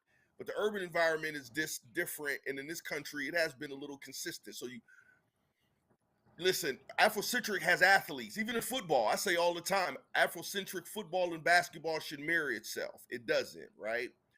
So your issue isn't always Not going to be yet. the Not wins. yet. Hey, not I yet, said it Jimmy. should. Not No, I yet, said but it it's on the should. way. Not yet. Okay, I see what But you're it's saying. coming. You're right. I'm with you, bro. So Sila, I'm with you. I got you. I see what you're saying. So the tough Yep. part isn't their expectations being met, right? Because if their expectations are being met, they're fine. The issue isn't even how do you handle the wins. You got to figure that out anyway, right? How to keep them consistent and keep them level. It's those losses, right? Especially in the community. It's the losses. It's when the expectations that they thought they should have had aren't met, or you guys placing expectations on them. So I have two questions. One, what's your message to them in the losses? And two, what personally are the team's expectations, right? What are the individuals, not necessarily the coaches? If I was to ask one of the homies on the squad, man, what is your expectation for this team? What's the destination that you want to reach for the team? What would they say? Those are two questions. Okay, so I'm gonna start with the second question first. So the expectations, I believe if you ask every player on my team what's the expectation for this year's team, the expectation is always going to be that we want to be at the Final Four. We want to be at the Final Four. That's the expectation. Um, from the time we start in June until we're finished with our regular season practices, everything is built towards trying to get to that Final Four, and the reason why is because that's something that they talk about. Like it's a part of our culture Good. in our building. Like that's Good. the expectation. If you come to Good. Afrocentric, this is what we expect. We expect you to want to try to do whatever you can to play for a Final Four. That's what the expectation is. We don't do a lot of we do a lot of work in the background. A lot of people don't know a lot of the work that we put in, but we don't like to talk about it. It ain't nothing to talk about. This is just what we do over here. So it don't matter. We don't have to tell everybody what we do. This is what we do. They'll know it when they'll know it when they see it. You know what I mean? And that's the expectation that we want to put that work in to be a Final Four team every single year. That's our expectation. That's incredible. Now, when we don't meet that expectation, coming back to your first question, when we don't meet that expectation, what I talk to them about, and I've had to talk to them twice. I mean, like last year was a tough conversation. We really felt we had a chance to win the state championship, and we really put a lot into trying to get to that point to win that state championship. And when that didn't happen, and it happened in double overtime Oh, by a wow. point, you know what I'm saying? By in tenths of a second, the shot gets off just late, and we would have won the game. The shot goes in. You know, when we go into that locker room and I look at them in their faces, I have to talk to them about overcoming obstacles, and that as bad as this loss is, there are some fights that you still have in front of you coming up later on in life. That's gonna be way tougher than this, bro. That's gonna be Wow. way tougher than Incredible. this. And if you figure out how to overcome this obstacle, it won't do anything but make you stronger for the next time you face an obstacle. And it's just going and then the next time you overcome that obstacle, it's gonna make you better prepared for the next obstacle that you have to face. And so each and every time that we face these types of obstacles and we face these types of situations, they're always practice. It's always practice for us to get better for the next time, and that way, we can handle it even better moving forward the next time. This won't be the last loss you ever take. It's just not. It's not gonna be the last loss. But how you accept that, how you overcome that, how you move on from that, and what you learn from it. That's important too. And what you learn from it. All of those things go into making you a better person. And I just want y'all to be better when y'all left Afrocentric than when you came in. Bruh. Sila. That's awesome. Hey, but that's how Coach Bates is. He's always been like that. You're more like your dad than you think you are, I tell you, because no, really, that's real talk, man. I mean, that's real talk. But you know, when you look back on the years that you've done this, Mike, um, what is the most gratifying thing that you take from this? And I'm not going to hold you. I'm going to let you go in a few. But what is the most, gratifying thing that you take from all your years of coaching at a school like Afrocentric, which is different than any other school or that I've had on here tonight, than any other Yeah. school I've had on here tonight. You know where you've been, you know where you are now, where the school has been, where the school is now. What is the most gratifying thing that you take from this being at Afrocentric? Man, it's wow. That's a great question, man. Um, hmm. You know, I really I'm proud of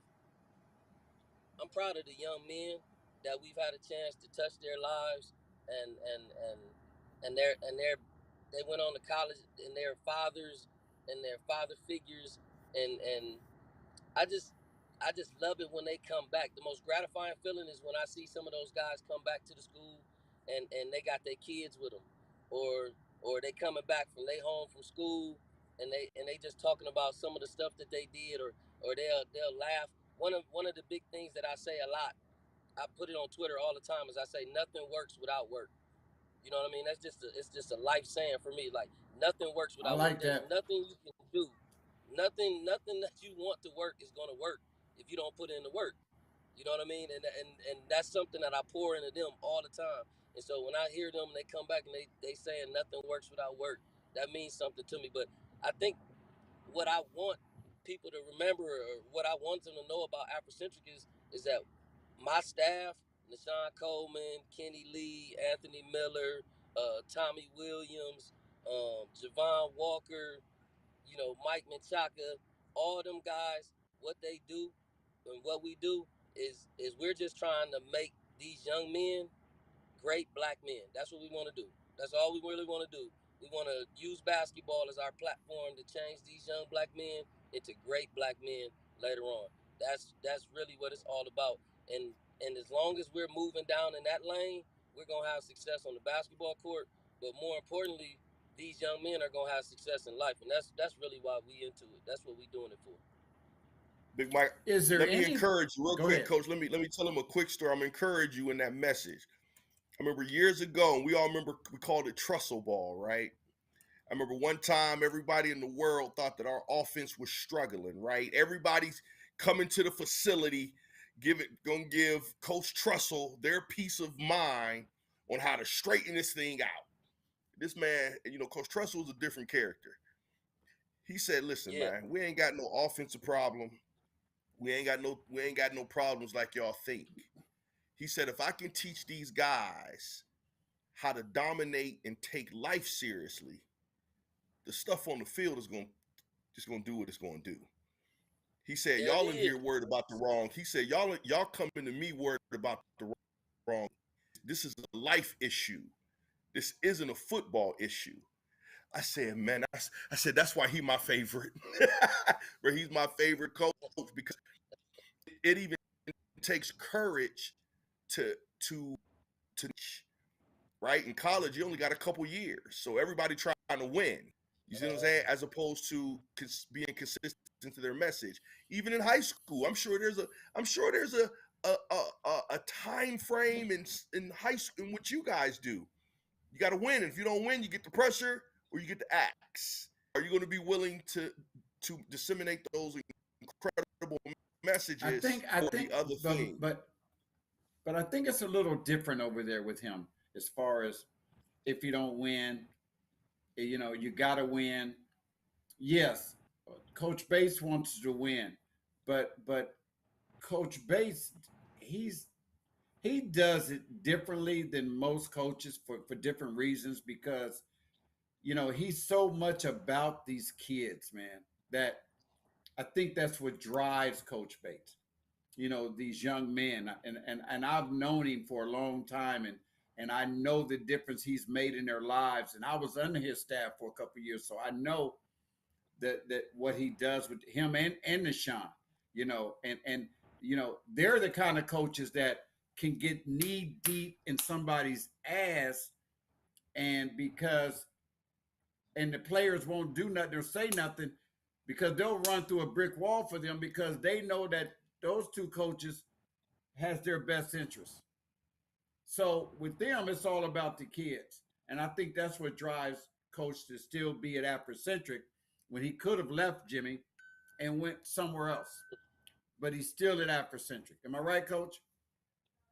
That's definitely correct. And Jimmy, coming back to what you were saying about Coach Tressel, because he made you feel the way that you felt about him, because he did what he did for you.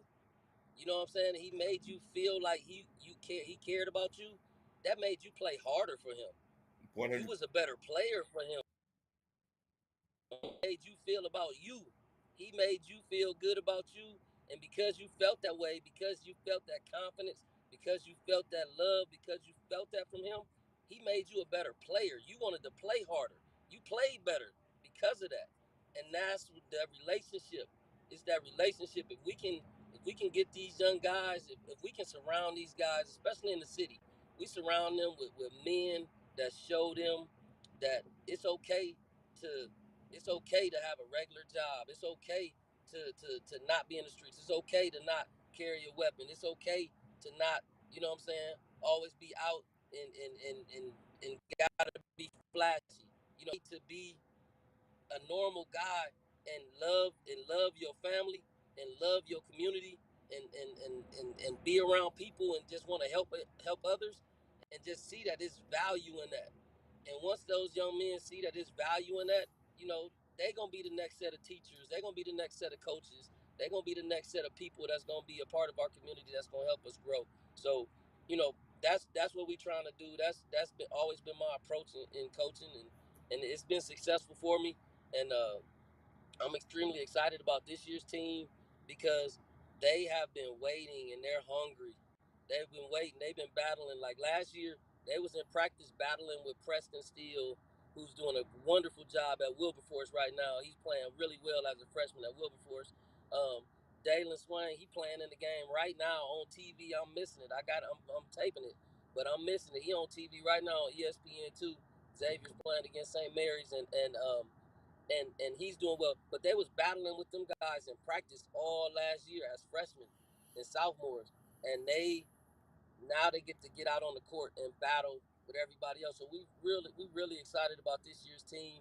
You know what I'm saying? A lot of people don't know the names, but they don't know the names yet. They just don't know the names yet. I'm excited Hey, about hey, this team. hey, hey, Jimmy, you heard him. He said they don't know the names yet, but they will. Just give it a minute. And I believe I'm excited. him. Hey, Coach. Hey, You know, I'm at Afrocentric, so I Coach. got to give y'all this. Yeah, I'm sorry. Yes. No, go ahead, I Coach. said, you know, I'm at Afrocentric, so one of the No, go things ahead, that you know, it's a proverb. It's an Afrocentric proverb that says, "A lion don't roar when it's hunting. A lion don't do no roaring when it's hunting. It's Think quiet. about that, Jimmy. It's just waiting. It's just waiting." And these young boys been quiet. They've been hungry. They've been in the gym. They've been working hard, man. And I'm excited for them to be able to come out and in the next couple of weeks and really just start, you know, learning how to play the game the right way, gaining the experience that they need in order for us to be the team we want to be, to go and give ourselves that opportunity to play for a Final Four. Well, Jimmy, you're incredible probably message. going Listen, to Coach. you're probably going to be with me. They open up league play. What better way to open up league play than to open it up against to open it up against one of the teams that's going to be in my top 10, Walnut Ridge, who everybody's talking about right now. But see, Coach Bates is one of these type of guys, Jimmy. And then I'm gonna let you go, Coach. But Coach Bates sit back.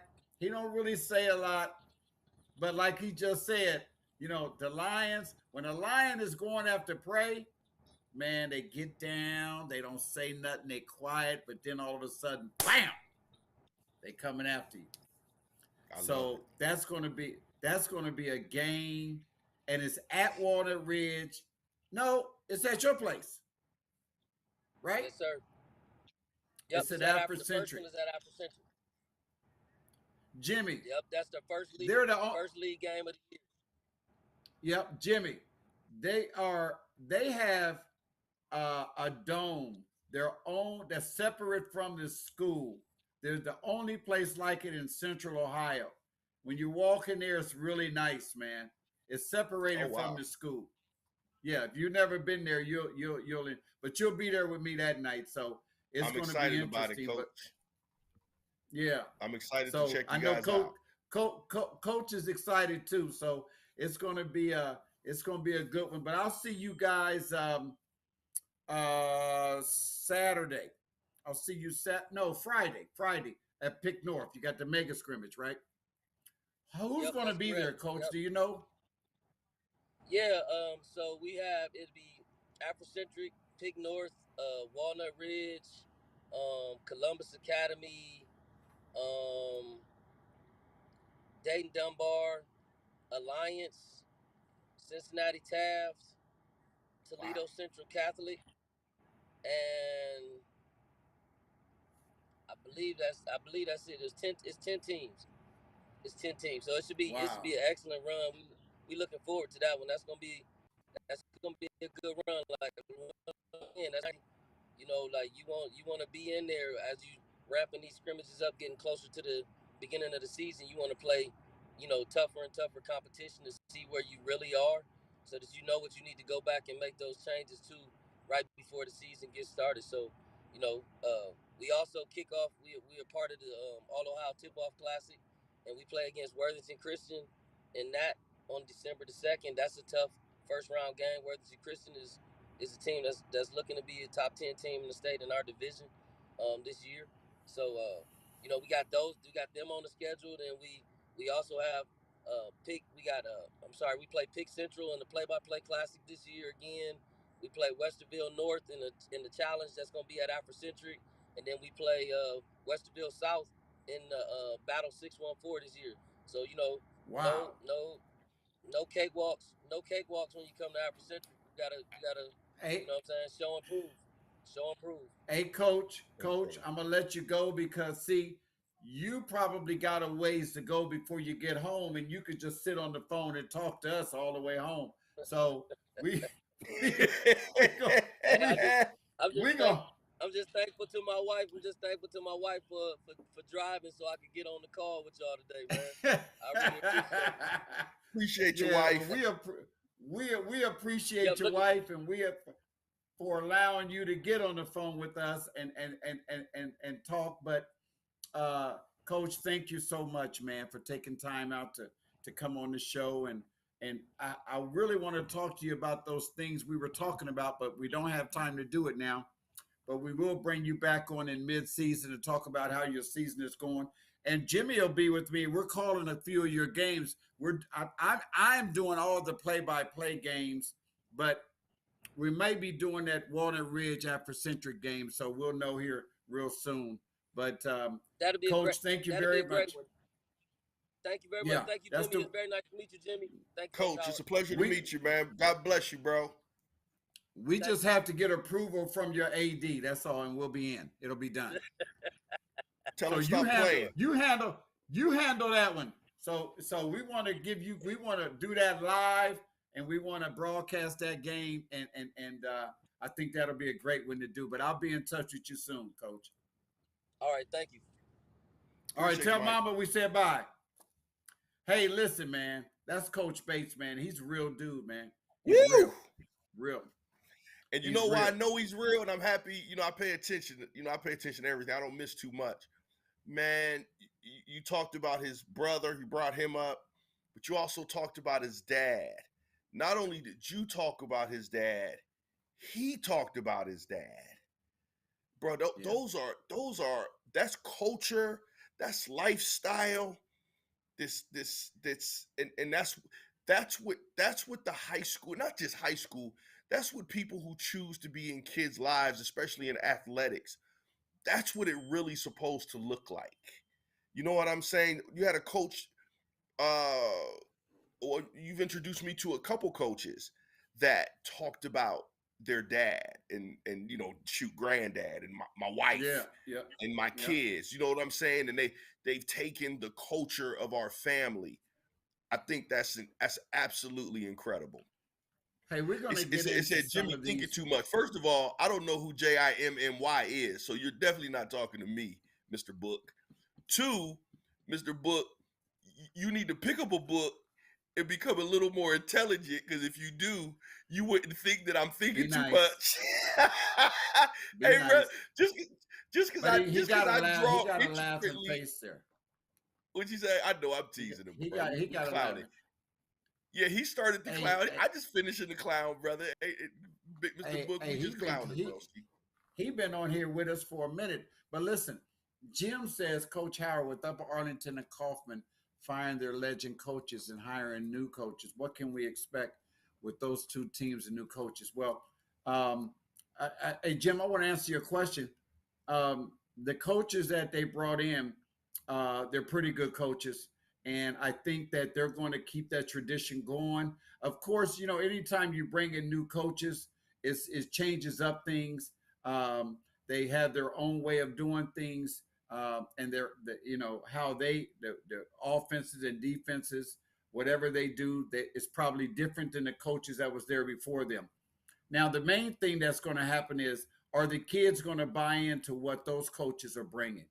That's the big question. And as Jimmy knows, anytime a new coach comes in, I don't care if it's basketball, football, the players have to buy into what they're selling.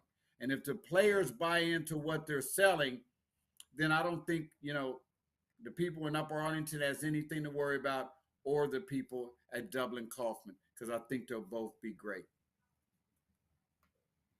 Fantastic. So your guy, Hey, said, your George, guy question. said, High man, school. Go ahead. He said, man, you late to the joke. Yeah, I didn't catch the joke. But I'm just, bro, big book. Me and you cool, baby. Oh, But hey, so ask me a question, George. This is totally different, bro. Hey, hold on. Hey, I do know why they fired the Kaufman coach, but that's not for me to come on here and talk about. Go ahead. Coach, how many scrimmages is high school basketball allowed to have? That has totally changed back since I've been, Yeah, it has changed a lot, but you got to remember, once they start practicing, they can almost scrimmage, as much as they want.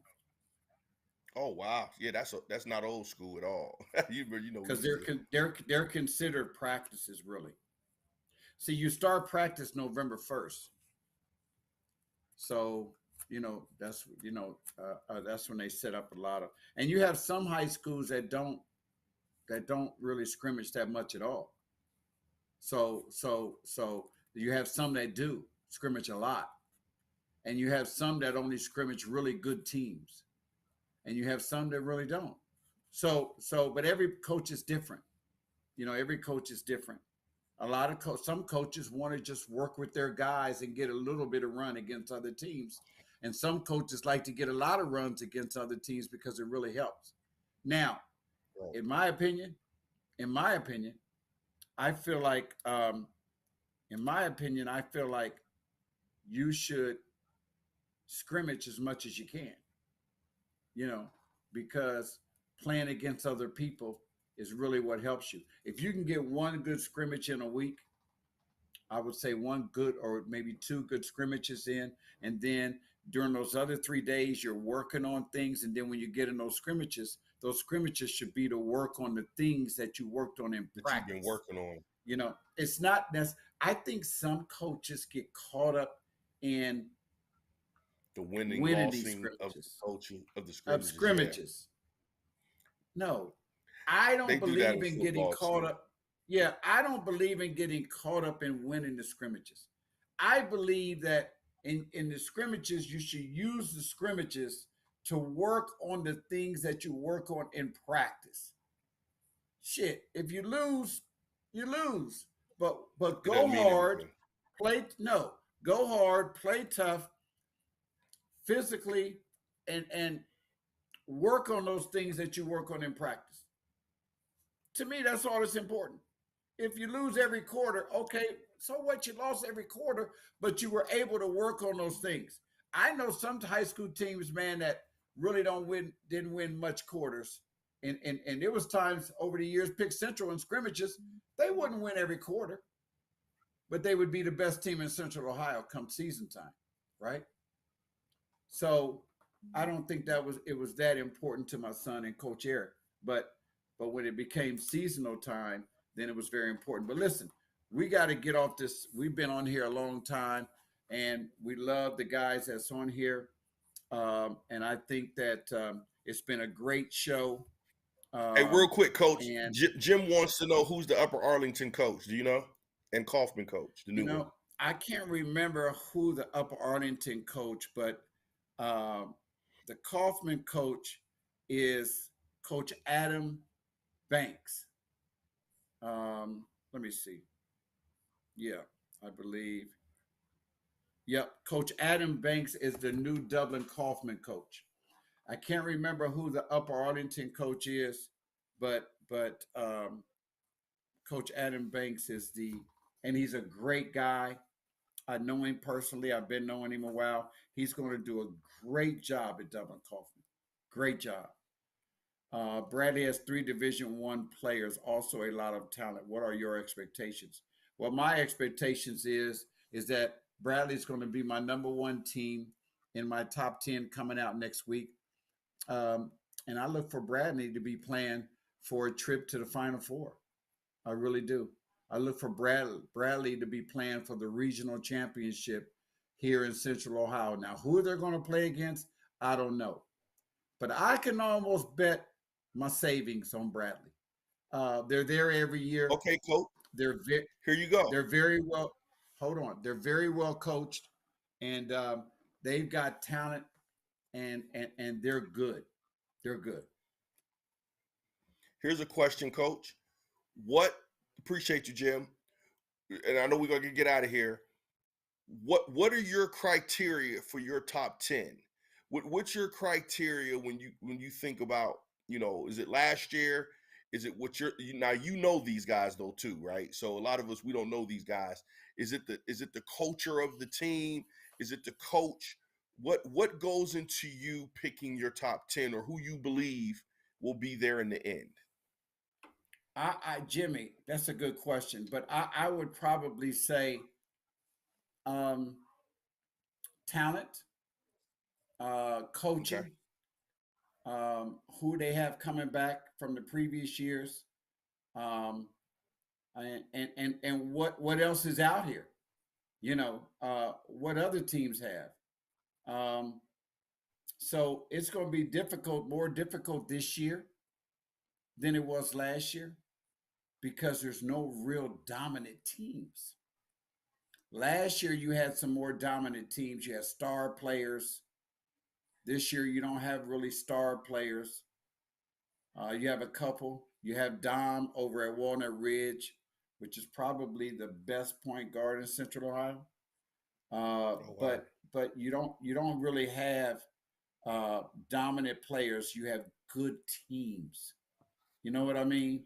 So this year is going to be very interesting. So I can't wait. I can't wait. Also, before we go, Jimmy, next Saturday, man, I'm excited about what you put together next Saturday. We are going to be live. Jimmy, let everybody know where the oddest couple is going to be next week and who are some of our guests. Guys, we got some really dope stuff. First of all, guys, we appreciate you guys tuning in. We appreciate you guys sharing with your friends, letting your friends and family, your compadres know that every Sunday, or pretty much every Sunday at 7 o'clock, to come check out the Coach Howard Show. I'm extremely privileged and honored to have this opportunity. But what we're going to do, listen, the big game is coming up. The game of all games, the only meaningful game on earth. And that's Ohio State pounding the team up north. And check it out, guys. This is the truth.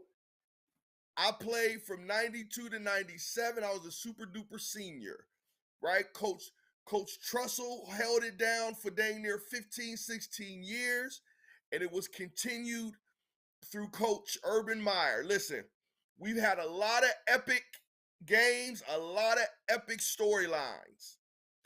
Someone would have to tell me in their era or what I missed in my era when it's been more of a dominant, dynamic storyline when it comes to this doggone game. They beat us the past 2 years. Now we got this scandal, the talk, Coach Harbaugh, all of this stuff. Hey, man, all eyes are going to be up north across that, about a half hour across that border, and all eyes at 12 o'clock are going to be on that game. Now, this is the deal. We're taking the Coach Howard Show live, Columbus, Ohio, Parlay. I'll have to get the address at the corner of the convention center and across the street from Hyde Park. We'll be there at 10:30 to kickoff. We got Doug Worthington. I got some other special guests. We got Alonzo Shavers, the super agent, as well as former Buckeye. We got Steve Belisarius. We also have my man Phil Kelly from Channel 6 coming on, and him and I used to battle for years when it comes to predictions. He's going to come through, and we have some other pretty prominent dudes that we're going to try to get coming through. Listen, the thing is, the game is so, listen, everybody's going to the game. But if you're not going, come check us out at Parlay. Tune in. We're going to have an incredible time up till game time. Yes, we're going to be live on YouTube on the Coach Howard Show up until game time. And then we'll be coming back on live throughout the game and at halftime. And we hope that everybody joins us. Jimmy, I'm going to say it right now. Kevin, we have to do a commercial tomorrow evening, you and I, about what we're going to be doing Saturday. And then we'll air it all week. You'll air it on your social media sites, TKDS, on mine. And that way we'll let everybody know all week long where we're going to be. You can throughout the course of the week, you can do one of your own by yourself and put it everywhere. I'll do one. We just want to get it out there as much as we can because this Saturday, and my wife is going to be there. Huh? Okay, yes. Wifey. Yeah. My wife wants me. She says, is it almost over? Honey, it's okay. Tell her we got another hour. Tell her we got another hour. My daughter still up there? Huh? Oh, my daughter's upstairs, man. I got to go, yo. Hey, I love you guys. Hey, appreciate you guys. We had a great show. We'll fill you in. Great show. Stay tuned. Saturday, 10 o'clock. All right. Parlay. Yeah, but love you guys. All right. Okay. All right. Love you guys. Okay. Cut us. Cut. Are you ready?